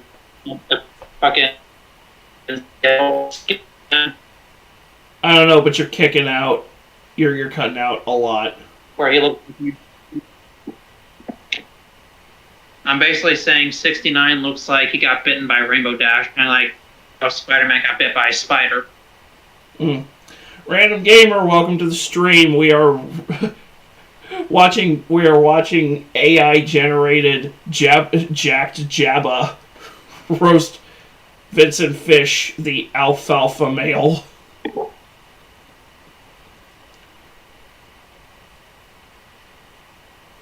Like, bruh.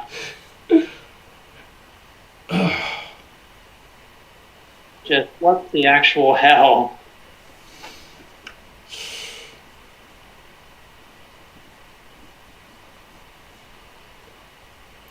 You want to talk about Jabba the Hutt looking motherfucker? There's like a corner. Sounds like a good old time, dude. Ugh. Well, I've ranted long enough. Continue on because the bullshit is just going to keep stacking higher and smellier. To name for myself through my transformation. Bullshit. Documented absolutely everything about the process. Show and us. I grew an audience purely based off hard work. Every single day for a year, I hit 4,000 to 5,000 calories. I remember force feeding until I was about to puke. I mean, sometimes I did puke. I'd wash off and I'd go back to force feeding. I'm training my ass off in the gym. For them to just discredit. And I remember it being the most uncomfortable feeling. But on the flip side of the hate and the discrediting, there were people that were curious to learn. You know, they'd go, Vince, hey, what's the routine, bro? What do you eat in a day? What's the diet like? Can you give me tips? And at first, I used to give this information away for free. I was like, this is awesome. And then I thought, why not charge for it? Right? I'm a high school dropout. I'm splitting Jack in the Box burgers with my brother. I'm on a mattress on his floor. And that was exactly what I did. I saw big figures online like David Lade selling PDFs. Greg Doucette had the cookbooks. I remember backtracking and thinking, Wes Watson and Andrew Tate selling the get-rich-quick courses. And I decided, that's the way to do it. Just become the next Ty Lopez.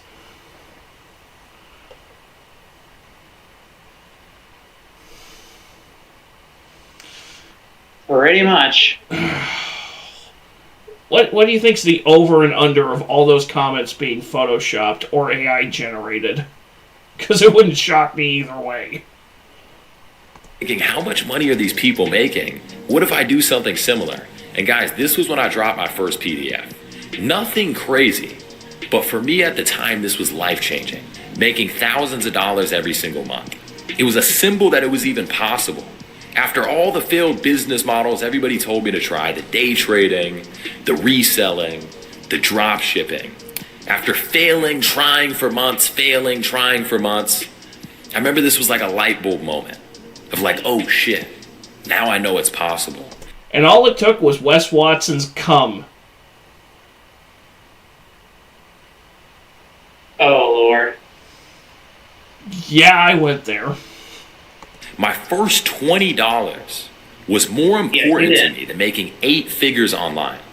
I want you to put that into perspective and understand that. We're going to show numbers later in the video, but it was just a symbol of hope. Alright, so what I can gather from this minute 43 clip of Vincent Fisher just yapping is that he sold his soul to begin his grift. I don't really have any idea what he's talking about when he says he was on the come up in the fitness scene. Like, I would say I'm pretty tuned in with the fitness community and all that jazz. I never heard this name. I never heard Vincent Fisher be like this megastar name that everybody was talking about. He really is just LARPing. I think he's just like a knockoff John Skywalker. And he's just really pretending that he's that guy. Now, I can believe that he probably did come up with some like bullshit fitness routine and then sold that to like some desperate, insecure men that wanted to make gains. But he chances are, yeah, because that's what kind of what the fitness scene is. If you look good enough, you can make up whatever bullshit course you can think of, or you can sell whatever bullshit course you can pull out of your sphincter. And morons will buy it hook, line, and stinker because they're desperate.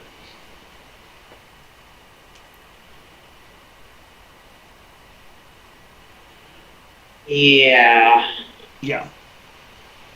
Some of the more infamous examples being, of course, Cali Muscle and Jeff Side and Tyrone Fitness Addict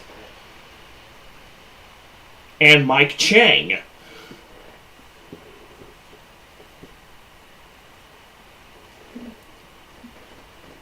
Yeah, the list goes on and on. The size of that list, you'd have to have a list boy follow you around.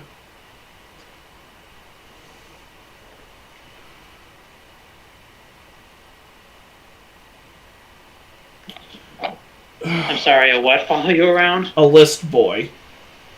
You'd have to have a squire or a scribe follow you around with one of those big old rolling scrolls. The one that's like room length, like a Looney Tunes cartoon. Oof.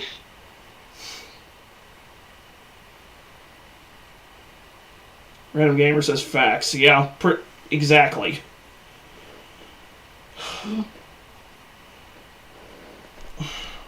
It's the same way with the whole get rich quick thing. If you project enough confidence and you make yourself appear like you're successful, you can sell whatever bullshit course you can just jizz out, and morons will buy it. Which is why whenever I see one of those ads for like a get rich quick course, I'm instantly just like, go, no, fuck you. Hey, here in my garage, just bought this new Lamborghini here. No, you fucking didn't. You four-eyed fuck. Fake it till you make it. That's exactly it. And some people do end up making it, but most of them just live a lifetime of being nothing but fake.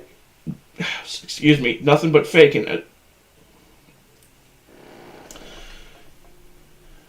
Sounds like the human skid mark. Yeah, whether it's Jason Wojo, whether it's... I'm sure Vincent Fisher is one of them.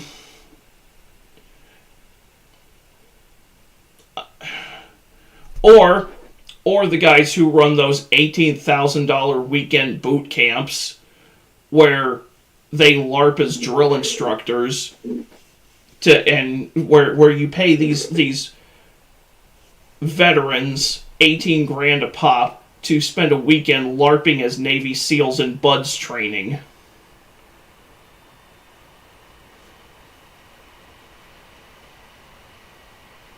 It's like, dude, if you're paying... It's like, dude, if you want the Navy SEAL experience, just enlist in the fucking Navy. And go through training and... Oh, hell no. Yeah, exactly. Just a straight hell no. If you want the Navy SEAL experience, enlist in the Navy, go through boot camp, then go in BUDS.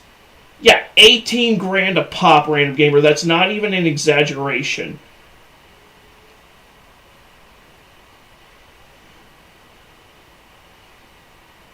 Who even has $18,000 anymore in this economy? You know who those courses are targeted towards? They're targeted towards like tech moguls or like web designers who, like, yeah, they have money, but their testosterone levels are like non-existent and they don't know how to be men, quote unquote men.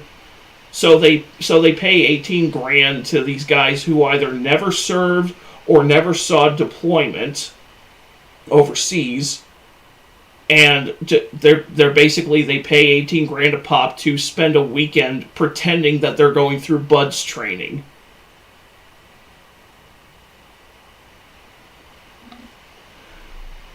My parents yelled at me enough and I deserve to talk good. My dad's a Marine, so...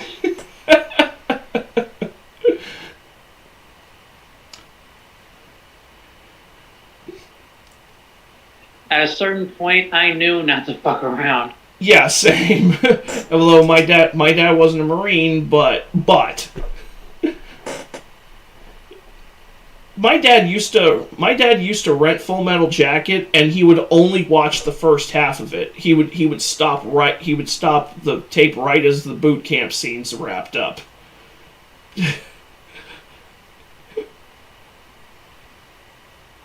My dad, that intro.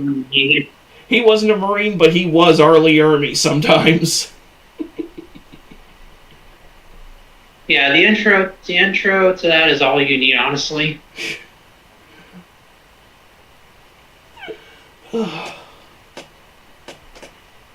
FMJ is a classic. It really is. Oh, anyways.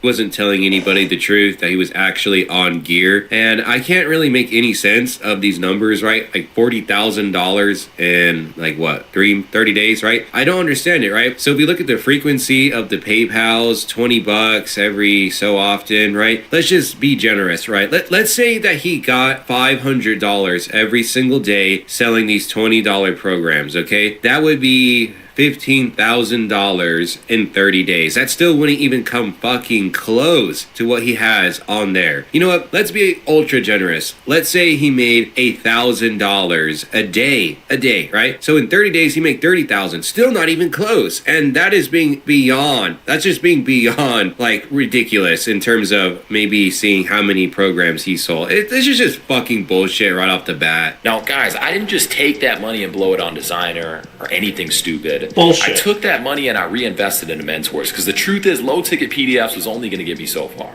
I was at $5,000 a month or so. But I took all the money I made at the time and I paid people who were ahead of me. I did something called cutting the check for speed.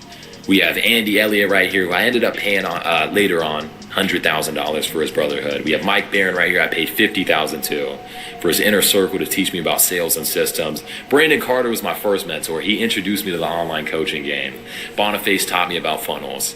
But I worked hard to get where I'm at. I sacrificed everything to get the knowledge I have. Including his virginity and his self-respect. Oof. By worked hard, he means he Gluck 9,000 these guys. That's a big oof.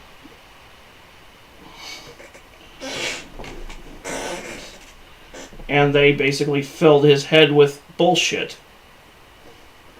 It breaks down like this, Vincent. You've got people and you've got their money. Your job is to separate the people from their money. But wait, that sounds kind of unethical and unreasonable. Listen, Vincent! Those people are fucking worm food anyway.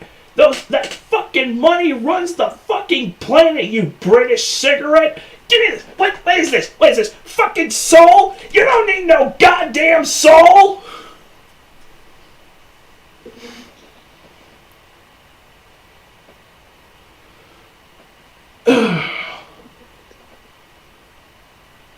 I mean, that's probably what happened.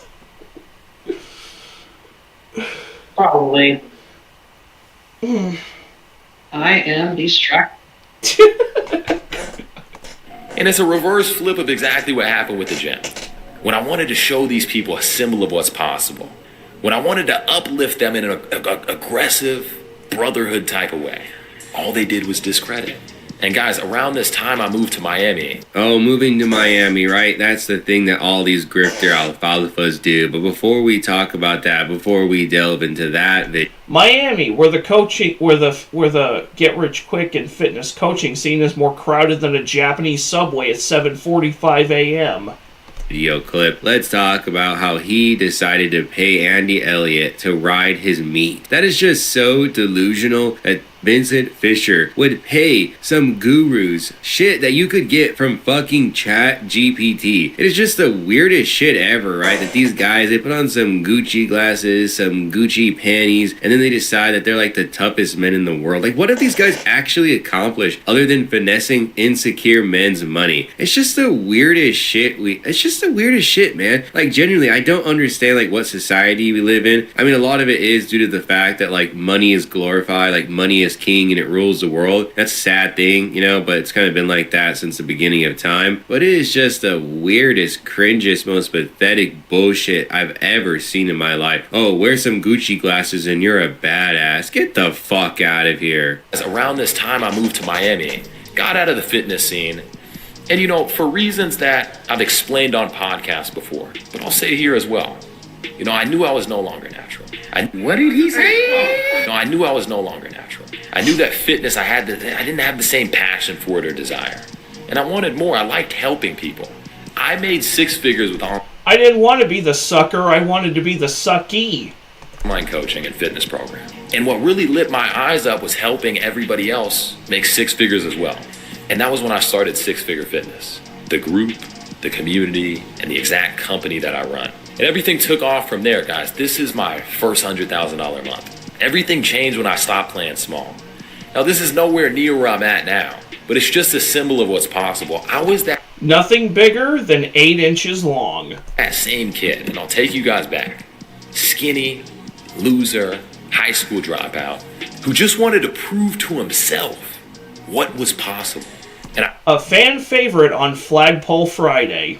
I hope this video clears the air and does that for you guys. So the first rumor is that he fakes his lifestyle. Now, guys, be sure to comment down below if you think bro snitched on himself, because earlier in the video he said he was natural and he made all these gains without the use of gear, but then he said that he could no longer do the fitness grift because he knew he was not natural. So what is it, right? These guys all want to claim they're like Harvard level intelligence, but will literally lose their train of thought and then not even realize that they say something that contradicts what they just said earlier. It's the funniest thing to see. I mean, Azuli does this, Vincent Fisher does this, and other AMU characters. But yeah, be sure to comment that down below. So he decided that it was too much work, you know, to hop on some more gear, try to look even more impressive to continue the fitness grift, because you got to be bigger, juicier, girthier. You get the idea, right? So he wanted to do the whole life coach thing and have the weirdest group of men I've ever seen. I mean, I'm not gonna trust any. Being a life coach is like being a meathead IQ. Dude, these guys make the alpha betas look like the landas.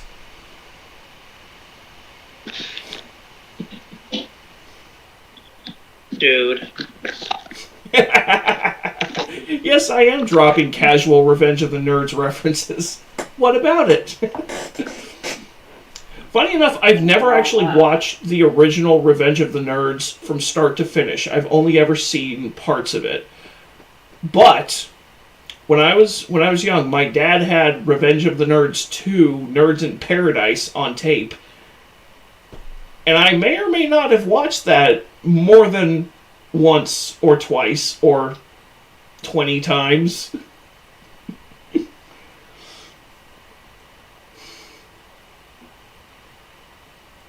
Ugh. Nerds!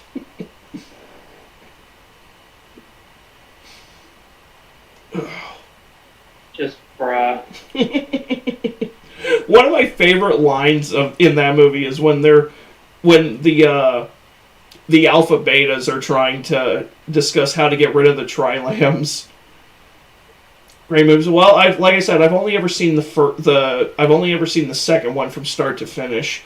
One of my favorite scenes in that second movie is when the alpha betas are discussing how to get rid of the trilambs, and one of them looks at the leader Roger and goes, "Well, why are you asking us? You're the one with the 2.0 average." And he just goes, 2.2, as if that's supposed to make him look even smarter. Meanwhile, Ogre's off in the back taking a 45-second long piss. It's like, holy shit! How many brewskis did you down? I got nothing. Nerds!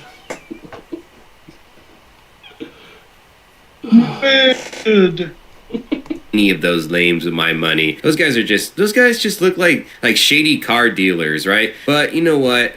Bro, that is so true. These guys are like the new age used car salesman or snake oil salesman. drink this tonic and it'll cure your headaches and it'll treat your headaches and cure your cancer. Oh, fuck you so hard. Yeah, no. That's it. That is exactly what these guys are. These guys are the new age of snake oil salesmen and used car salesmen. And somehow 10 times as scummy.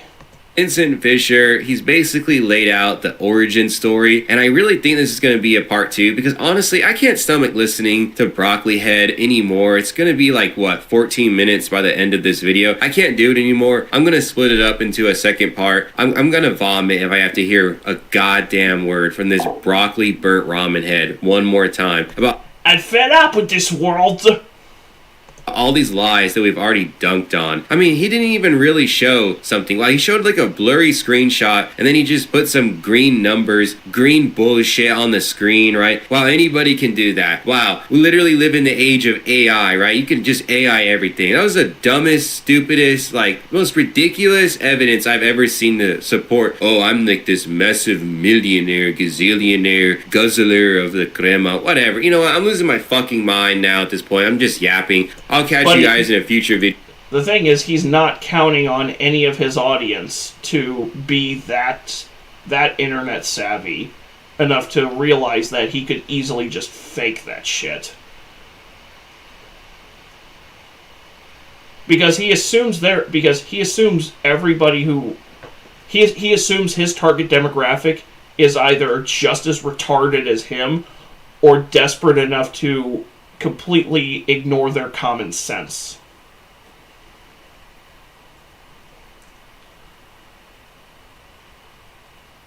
Video. Hopefully you enjoy it. Yeah.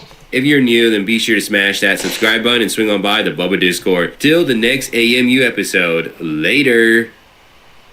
This TikToker just got hit with a $1.75 million judgment for stealing a woman's husband. A North Carolina woman lost her husband, sued the TikTok star who took him, and won...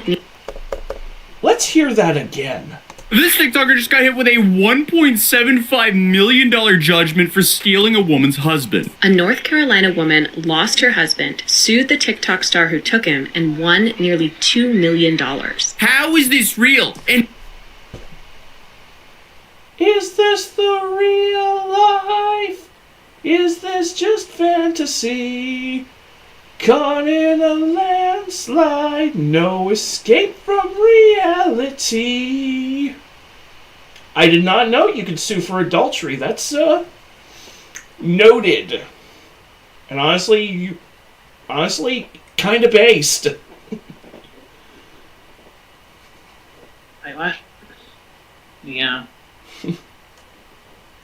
And why was that woman celebrating and filming that with an iPad? I have so many questions when I first saw this headline because a TikToker having to pay almost $2 million because someone's husband cheated with her? That doesn't happen every day. And unfortunately, it seems like she didn't even take this lawsuit seriously because she represented herself. Walked into a North Carolina courtroom with zero lawyer and watched a jury after reviewing more than 700 pieces of evidence, including her own TikToks, decide that she was liable for both alienation of affection and criminal conversion, which is the legal phrase for, yeah, you slept with someone's spouse. So it is safe to say we have a wild story here today, which begins with Brene Kennard, known as Life of Brene, a TikTok lifestyle creator with almost 3 million followers. Essentially, she does content for like makeup, cooking, mukbangs, the usual. She also, ironically enough, has a couples account with her husband. You know, the relationship that led to this entire lawsuit to begin with. But in 2024, she picked up a brand new hobby, being sued for allegedly destroying someone's marriage. The lawsuit came from Akira Montag, a ex-wife of Brene's now husband, Timothy Montag. And this is interesting because this is the first time I've ever heard anything like this, but North Carolina has a law called alienation of affection. And this is typically filed after a divorce and involves a civil wrong instead of anything criminal. It basically means if you ruin someone's marriage, they can actually bill you for the emotional damages. And fun fact, 6 states currently have this law. Hawaii, Mississippi, New Mexico, South Dakota, Utah, and North Carolina. And again, because this happened in North Carolina, Akira used this law to sue Brene for $3.5 million. Fast forward to November of 2025 when a Durham County jury delivered its verdict. $1.5 million for alienation of affection and another $250,000 for criminal conversion, bringing the total owed to Akira $1.75 million. And the reaction outside of the courtroom involved a crowd going absolute crazy in celebration. Akira wrapped her arms around her attorney, and supporters shouted in celebration like they'd been waiting for this moment all year. It seems like this was basically a Super Bowl win for this crowd. Meanwhile, Brene, out here still acting like her own attorney, stood in the hallway insisting that none of this should have happened to begin with. And it was nothing but lies. Brene Montague, who represented herself in court, slammed the verdict, leaving Brene Montague with a hefty bill and no answer on how she'll pay. I don't know. But she'll probably never see it. Yeah, unfortunately that's a little bit late, but let's back up, because this trial was a mess before the ruling came in. Akira's lawsuit painted the picture of a marriage slowly unraveling under the weight of Brene's involvement. She claimed that Brene carried on an affair with her husband and even created TikTok content with him while the two were still married. According to the complaint, Brene openly showed off the relationship online and went as far as posting photos of Akira's kids without permission. And Akira said the public name recording our crimes was the smartest idea we ever came up with.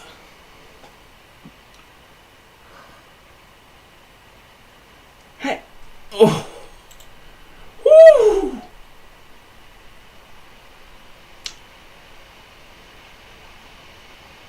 You know, Jesus Christ. You know, neither of my sisters would have allowed either of them to make it to court.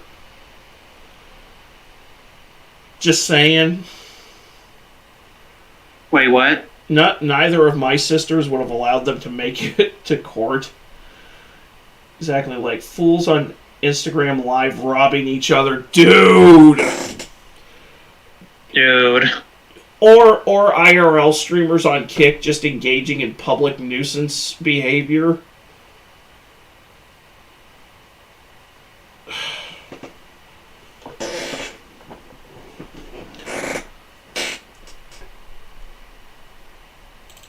Just, ugh. Bunch of slack-jawed faggots around here. I hate public nuisance. Jesus Christ. Hey, this is a public nuisance streamer hate zone. We all hate them.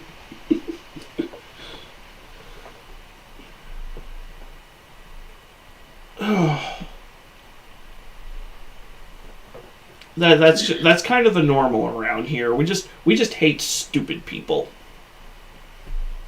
Basically. Doing stupid shit. Like posting public TikToks with somebody who is not your husband. Bruh. Nature of all this caused significant emotional distress and even affected her health. She also accused Brene of engaging in behavior designed to seduce Timothy, and that claim became way hard to dismiss once a jury was shown footage of Brene allegedly twerking on him in the bathroom. And of course this was posted on her own account. So I mean, come on! So much of the evidence here was posted by Brene. I didn't know about this law, maybe she didn't either, but wow, another day, another TikToker absolutely destroying their life with her own content. Because that one moment of her posting a video of herself twerking on her then husband essentially just handed that case to them on a silver platter. Come on. It doesn't get more dumb than this. But that, unfortunately, was just the tip of the iceberg, because this trial, I don't even know what to call it. It got disgusting real quick. Brene's sloppy, freaky ass was f***ing Tim, and she called Akira and Tim's son into the room to bring her some wipes. Dude, what? What the f*** is wrong with... I'm sorry, what? Brene's sloppy, freaky ass was f***ing Tim, and she called Akira and Tim's son into the room to bring her some wipes. Dude, what? What the f*** is... I have no idea what the fuck she just said besides bring him some wipes. What? Huh? What goddamn language is that? Bruh. I don't speak tard. Well, fuck you then. No, I'm just kidding. What is wrong with these people? What is wrong with these people? Man, I feel so bad for those kids. When it came to the husband, everything just got worse, honestly. Like, I don't know what... Random Gamer says, clean up the sloppy.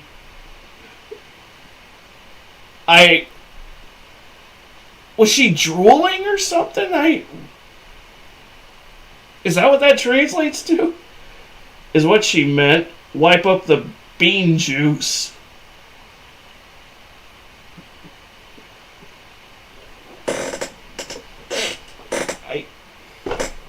Jeez. No comment.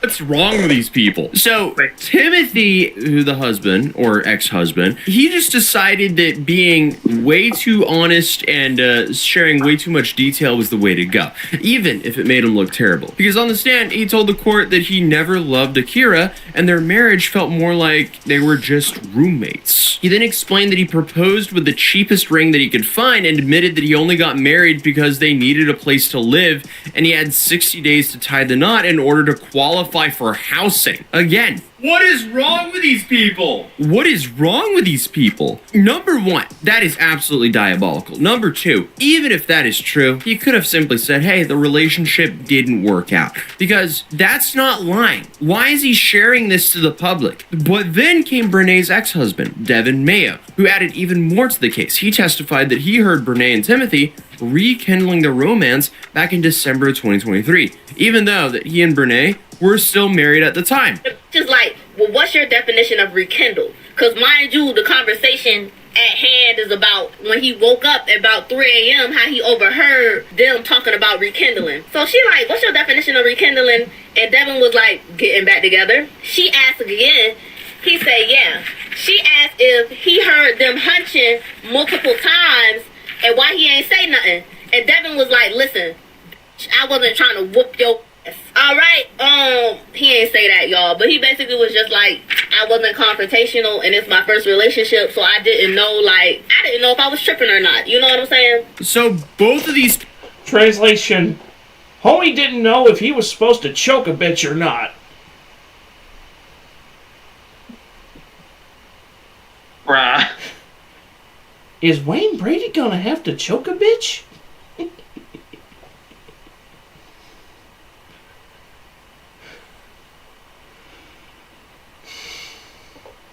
Dude. People in this new relationship were cheating on their old relationships to get into this new relationship. Again, what is wrong with these people? What the I mean, these people are just, what is the word for it? Musty, disgusting, gross, foul, but great content, because at that point it felt like the whole trial was determined to pull in every single person into this. I believe my client represents a lot of women that have been hurt. And we are here in this great state of North Carolina where they allow you to sue the person that has been a third party in your marriage. She is happy that she received the justice that she deserved. You're going on the stand, and you're going on the stand, and you're going on the stand. Because apparently everyone's been dating all up in here. I always talk about this on the show. Everyone's going on the stand. It's like the judiciary equivalent of Oprah. Bruh. Ugh. Channel, like people doing stupid stuff online and basically snitching on themselves to the police. But now, showing your affair partner online is also a form of snitching on yourself in court. Because remember, Brené decided to represent herself in court. She had no lawyer and nothing to rely on except for confidence, a ring light personality, and way too much faith in herself. And if you're wondering how she did, well, clearly she lost, but it went awful. The whole time we in court, this is Brené. Correct. And so, you knew I was Tim on you, correct? Okay, so then she asked asked, when did he peep the alleged affair? And that's a direct quote. What was going on allegedly between me and Mr. Montague? That's what the fuck the said. He said that if he addressed the affair, or if he said anything about it, or if he tried to confront her about the issues in the marriage or his suspicions, that it would get turned on him. The bitch was gaslighting him. So then she was like, okay, so you see Miss Montague as your sister, but not close enough to come to her about the affair. Like, were you comfortable enough to talk to her? He was like, yes. So she was like, well, why you didn't tell her? He was like, I didn't want to break up a happy home. Why wouldn't she hire an attorney? Like, especially when you have this much to lose. You're being sued for 3.5. Every time this chick is on camera, I can actually feel myself going from autistic to full retard.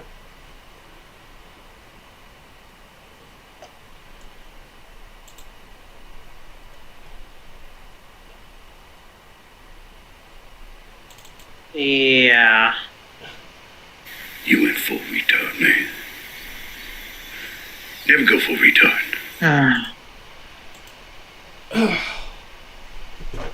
Like, dude.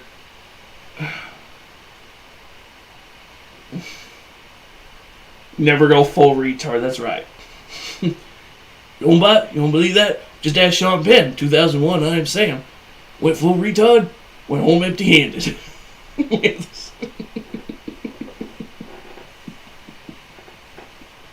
Yeah. Oh, God. My $5 guy. million, ma'am. Maybe it's time to lock in. And if you don't have the money, that's a good time to actually open a credit card. Because I would much rather pay high interest debt than $1.75 million. Like, holy crap, that is insane. But also, I don't know how North Carolina works with, like, is this grounded to any reality of what she makes? Like, is there like a chance that she actually has this amount of money here? Because, like, at least in my head, if she's being sued for $3.5 million, she should have the basic finances to defend herself, especially if the judgment was $1.75 million. You would assume that she would have the money to defend herself legally and not by defending herself, by herself. I'm just trying to make it make sense to why she didn't have an attorney here. But also, she seems incredibly ignorant, to put it lightly. And I'm honestly all for believing yourself, but when walking into a courtroom alone means almost $2 million are at stake, that's a completely different story. Akira's attorney, she showed up with the phone company records, photos, text messages, and more than 700 pieces of evidence. And Brene showed up with one main argument. She gave me consent. She gave her consent. She said it was okay because she knew her marriage was over with and it was done. This is why she... That's not a tangible excuse. If it's not in writing, it doesn't matter. It's hearsay, you dumb bitch. Dude. We've had it with this shit. There's a reason when you're in court, you don't just say, well, they told me. That's fucking hearsay, you corpulent cunt.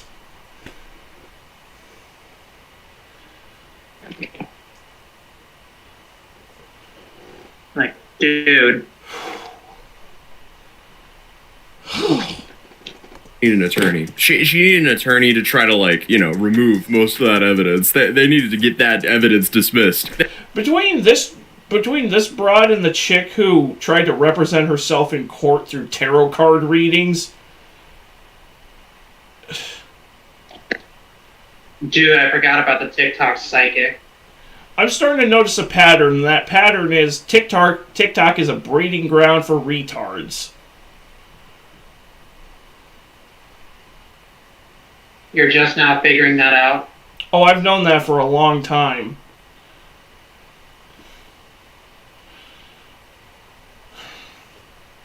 That evidence needed to be thrown out of court. That was the only thing that they could do right there. Not go, oh, but she gave me consent. Oh, well, here's 700 pieces of evidence of her doing the thing that I'm suing her for. Wild. Diabolical. I can't believe this. This might be one of the dumbest stories I've covered in a long time. I have no idea how Akira will ever collect this. Like, I feel like she has the same odds of collecting money from this woman as Rebecca Schofield trying to collect from the TikTok psychic. Because... Ow!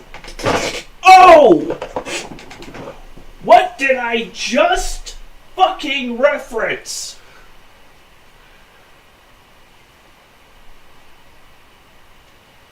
I just brought it up.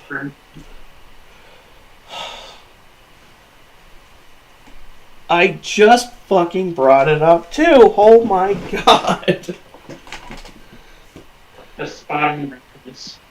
Oh.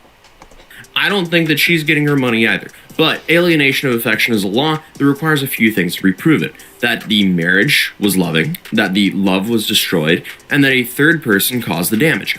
Oh, okay, that makes sense. That's why Timothy over here was like, I never loved her. I got her the cheapest ring possible. It was like a situationship that felt like being roommates. Now it makes sense. Okay, that was a strategy. And the court, I guess, saw right through that. Oh boy, they should have just hired a lawyer.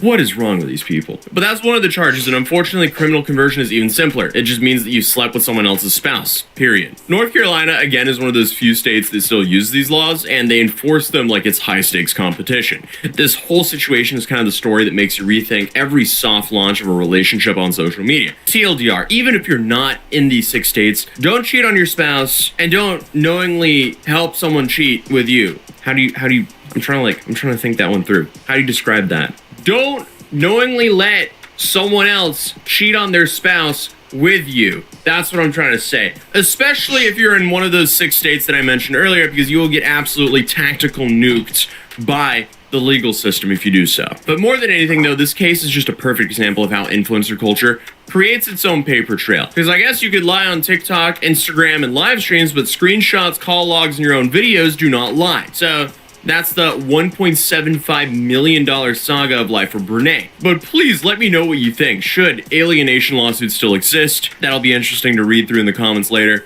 And I'll see you guys in the next one. Peace. All right, that was the last one I had in my watch later, but something just came across my feed, and a new video from Mr. Andrew Kahn, and we're going to take a look at it before we go. Yeah, let's go. Don't love you. Let me hold on. Let me make sure that it's actually kind of. Let me make sure it looks right. Come on. There we go. Preview projector so that I can actually.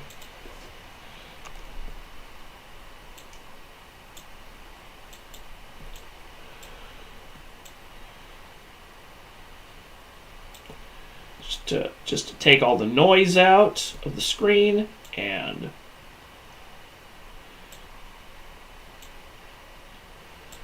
focus on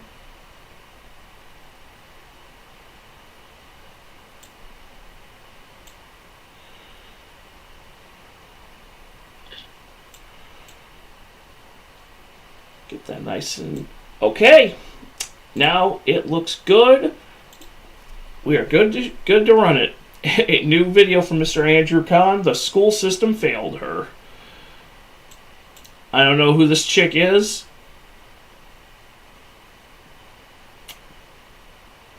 Does she look familiar to you at all, Kason? No. Wait, let me get a better look. I can't tell if she's supposed to be one of the Kardashians or not. Yeah, I couldn't tell you. They all look the same to me. Most celebrities look the same to me. Your job your love. What? What? She said, don't love your job, job your love. The fuck does that even mean? That's probably the most retarded What'd you thing say? ever. Don't face your fears, just fear your face. Don't crack your fingers, just finger your crack.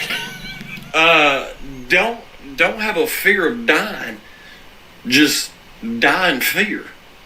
Don't shit up your back, just back up into some shit.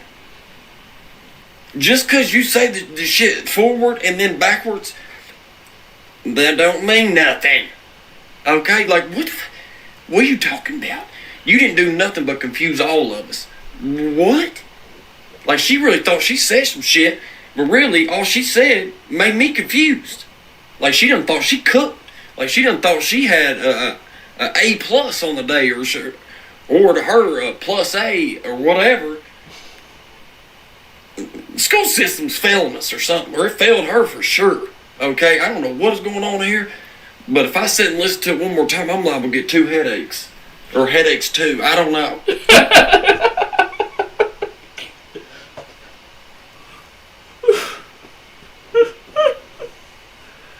Dude. Headaches too. Dude. She really did think she cooked. Well, that was great. Yeah, dude. Oh, dude, Andrew Kahn is a treasure. It's been a while since we featured him on the stream. It really has. It's been way too long. I think the last time we included him, we were looking at that. It was that 40-year-old baby. Looked like he was on his second divorce. Ooh. Did we ever do the one on him roasting Slim Jesus? I think. I don't know. I just remember. I think we did one on him, like with the frickin' I don't know, just something about the woman complaining about losing her benefits and having no teeth. Okay, that one I do remember.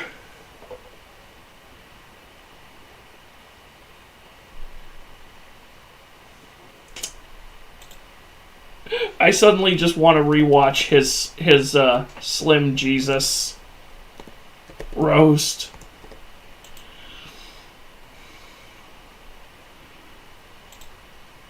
I mean, that's what you call quality content Slim right there. Jesus. Yes. AKA Slim. All right, let me fix this real quick. Once again, gotta stop the stream dead in its fucking tracks to make this not look like it was aligned by a complete idiot. So make it not look like it was aligned by me.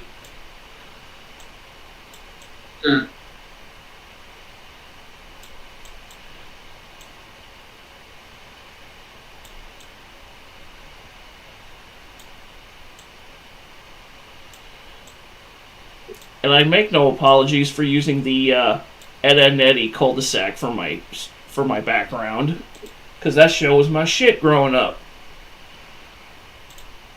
I was never allowed to watch that show. Shame. In the same way, I wasn't allowed to watch SpongeBob because they were worried it was going to lower my IQ. Contemporary, like modern SpongeBob, maybe.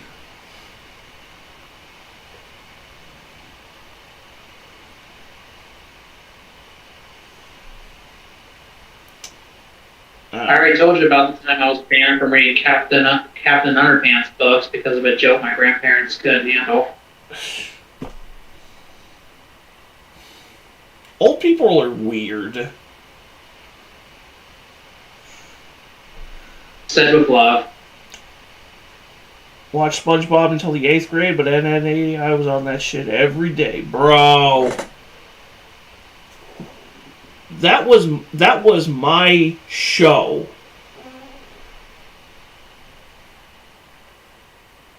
That was my two shows growing up on Cartoon Network were Ed, Edd n Eddy, and when I got into junior high, and they started airing Totally Spies on there. I have no shame in admitting I was into Totally Spies. Ain't nothing wrong with that.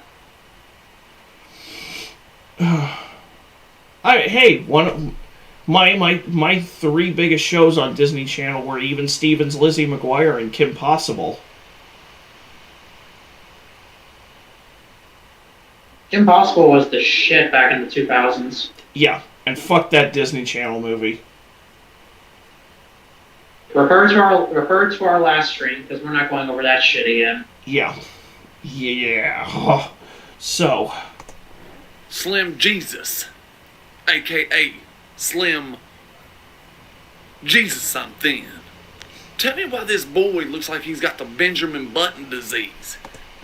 Grew up on Powerpuff Girls, so Totally Spies was fire to me. Dude! Yeah? Hey, man, I also... It started mainly because of my sisters were watching Powerpuff Girls, but I kind of got into it too. And Totally Spies was a thing where it's like, I'm already a sucker for spy shit anyway, so that was just a natural... That was just something I gravitated naturally towards. Just like later on when I discovered the Alex Rider books. Which I need to go over that. I need to do a bottom of the bin video on the 2006 movie, because I got some fucking issues with it. Wait, movie for what? Alex Rider.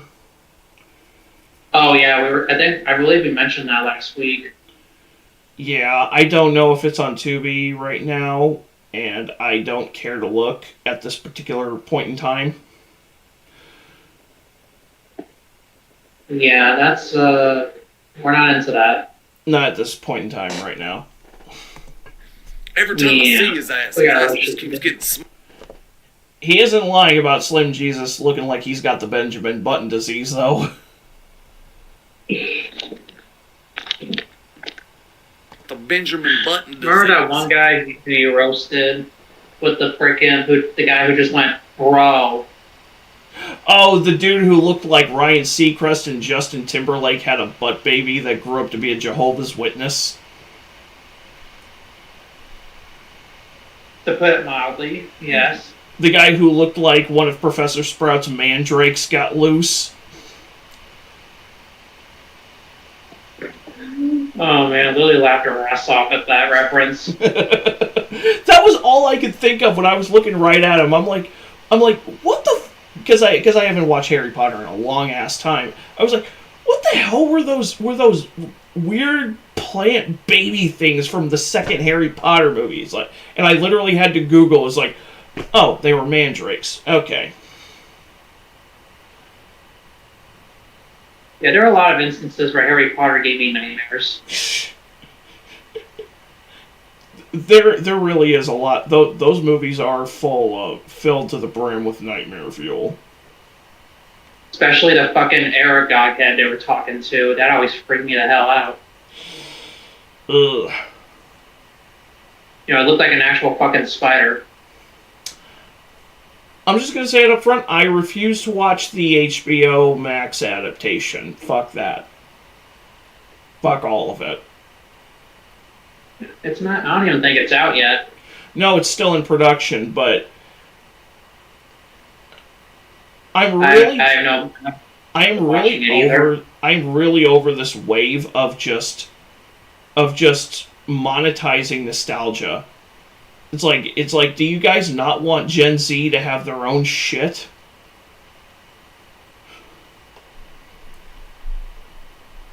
Just everything's a freaking remake these days. Gen Z and Gen Alpha just don't have their own shit. That's why they're going back and watching and consuming older media. It's because back then everything was actually fucking made with love and care, and everything made today is just assembled by a boardroom of 75-year-old shareholders. And the companies keep raising the prices on everything that comes out because they're like, well, we gotta make our money back. Less people are buying shit. And it's like, did you ever? Okay.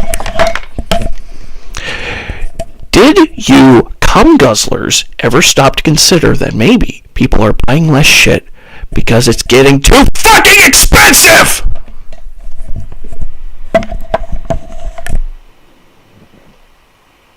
Probably not, because they're stupid.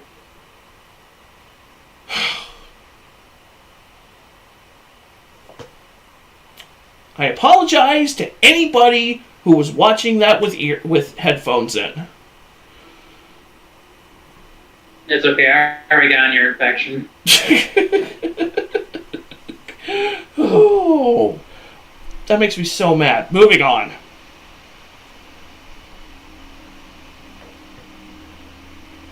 Could have said it better myself. Thank you. Thank you. It's nice to be around sensible people.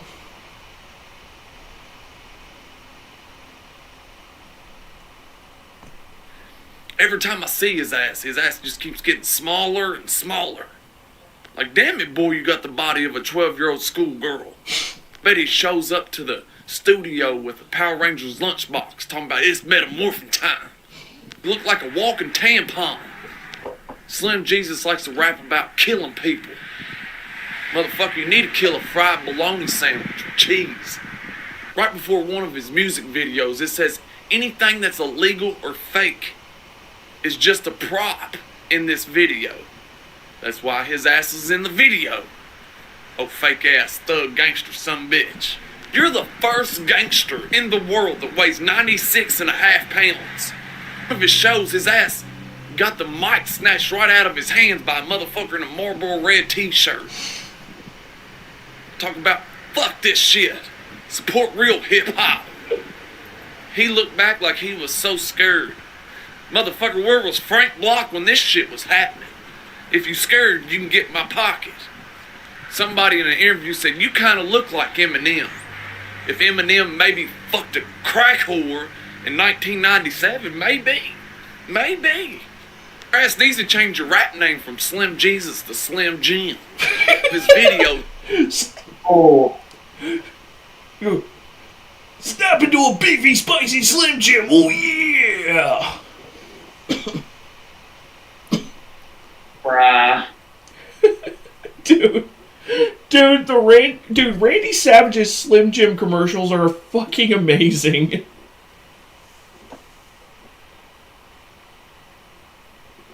I about lost my shit. Have you ever seen that Sprite commercial that Sting did, where he goes to the kid's house and the kid's like real excited about it. It's like, yeah, it's Sting, and this is after Sting started doing the crow gimmick, and the whole commercial, Sting just throws it, just does wrestling moves on this kid, throwing him around the house, body slamming him, and his parents have the camera out and they're like, fuck yeah, this is awesome.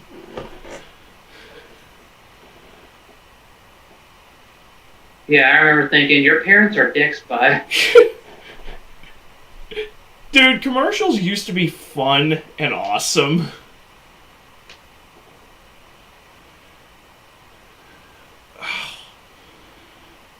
What happened? It's like there's no there's no room for creativity now. The West is just a cesspool of corporatism. Yeah, everything's AI generated nowadays. Yeah? It's like, if you suck at art, just say that. And this is coming, and keep in mind that we both use AI generated thumbnails for our stuff. Yeah, but it's not like we're trying to say we drew it. Yeah. Oh, I put in the descriptions of all my videos, it's like thumbnail generated in ChatGPT.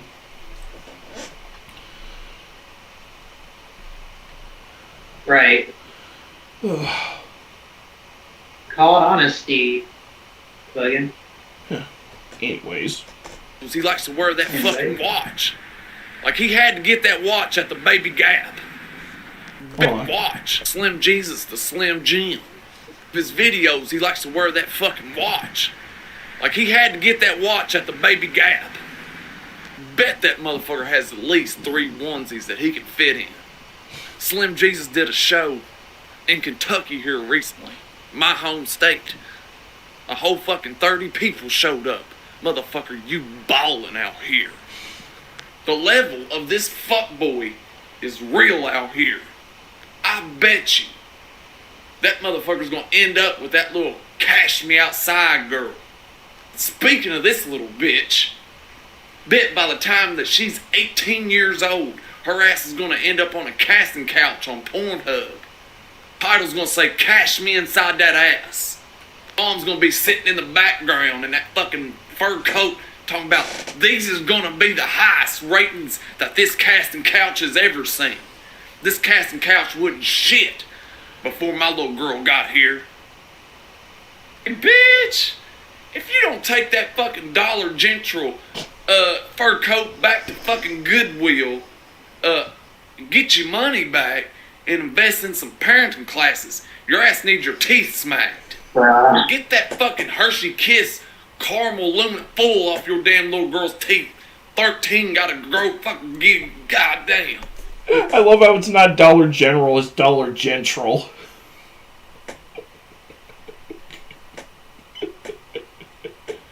Like, what? I would not have noticed. I would not have noticed that if he didn't say anything. Like, bruh. Oh, dude. Dollar General. Some of y'all are probably thinking, Andrew, how the hell are you gonna go in on a little girl? What? I said interesting pronunciation. Some of y'all are probably thinking, Andrew, how the hell are you gonna go in on a little girl like that? The bitch wanna act grown. The bitch wanna dress grown. Well, she gonna get a grown woman roasted. This bitch, I'm telling you, is gonna end up with a dude like Slim Jesus or Brian Silva. Cause you know Brian Silva loves his ta-ta-tas. And us as white people, we would love to just trade these two motherfuckers for 2 crackheads and $6. Don't matter the race at all. Just give us 2 crackheads and $6 and you can have these 2 fuckeries. Sick of this shit, man.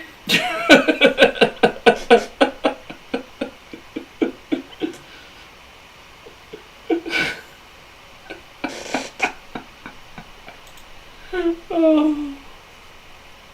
Jesus Christ. Fair enough. But on that note, we gotta go. We gotta hop off the stream, guys. I gotta go walk my dog, and then I got to go to bed, get my ass up for work tomorrow. But before we go, I would like to remind y'all that my next playthrough is complete. It'll be on Jet Li's Rise to Honor for the PS2, and that video should be going up tomorrow morning. I'm thinking my next playthrough after that will be on a cover-based third-person shooter that is on the PS2 called Kill Switch. Kind of like a proto Gears of War. In fact, I think it has sort of a similar cover system to Gears of War. But, yeah, we'll look forward to those two. And I'm still trying to decide if I want my Christmas special playthrough this year to be Yakuza or if I want it to be Shenmue. So, just since both games take place around Christmas time. So we'll just have to figure that out. And I may or may not do a playthrough of Blue Stinger beforehand, but we'll just have to wait and see. Kason, you got anything you want to plug? Just that got some stuff coming out here soon, and through. I'm contemplating doing seasons of The Walking Dead. Whoo! Alright. As in the Telltale game. Yeah. Yeah, so... Yeah, so...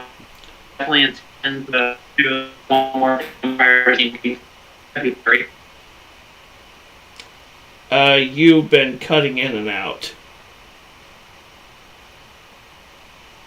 I said I intend to do at least one more Resident Evil or Devil May Cry game before February, but I want to stick to my promise of actually having some more Call of Duty Zombies content on the channel. Alright, so we have that to look forward to. hopefully next week we will be back for another Bottom of the Bin stream at 7:30 p.m. Eastern.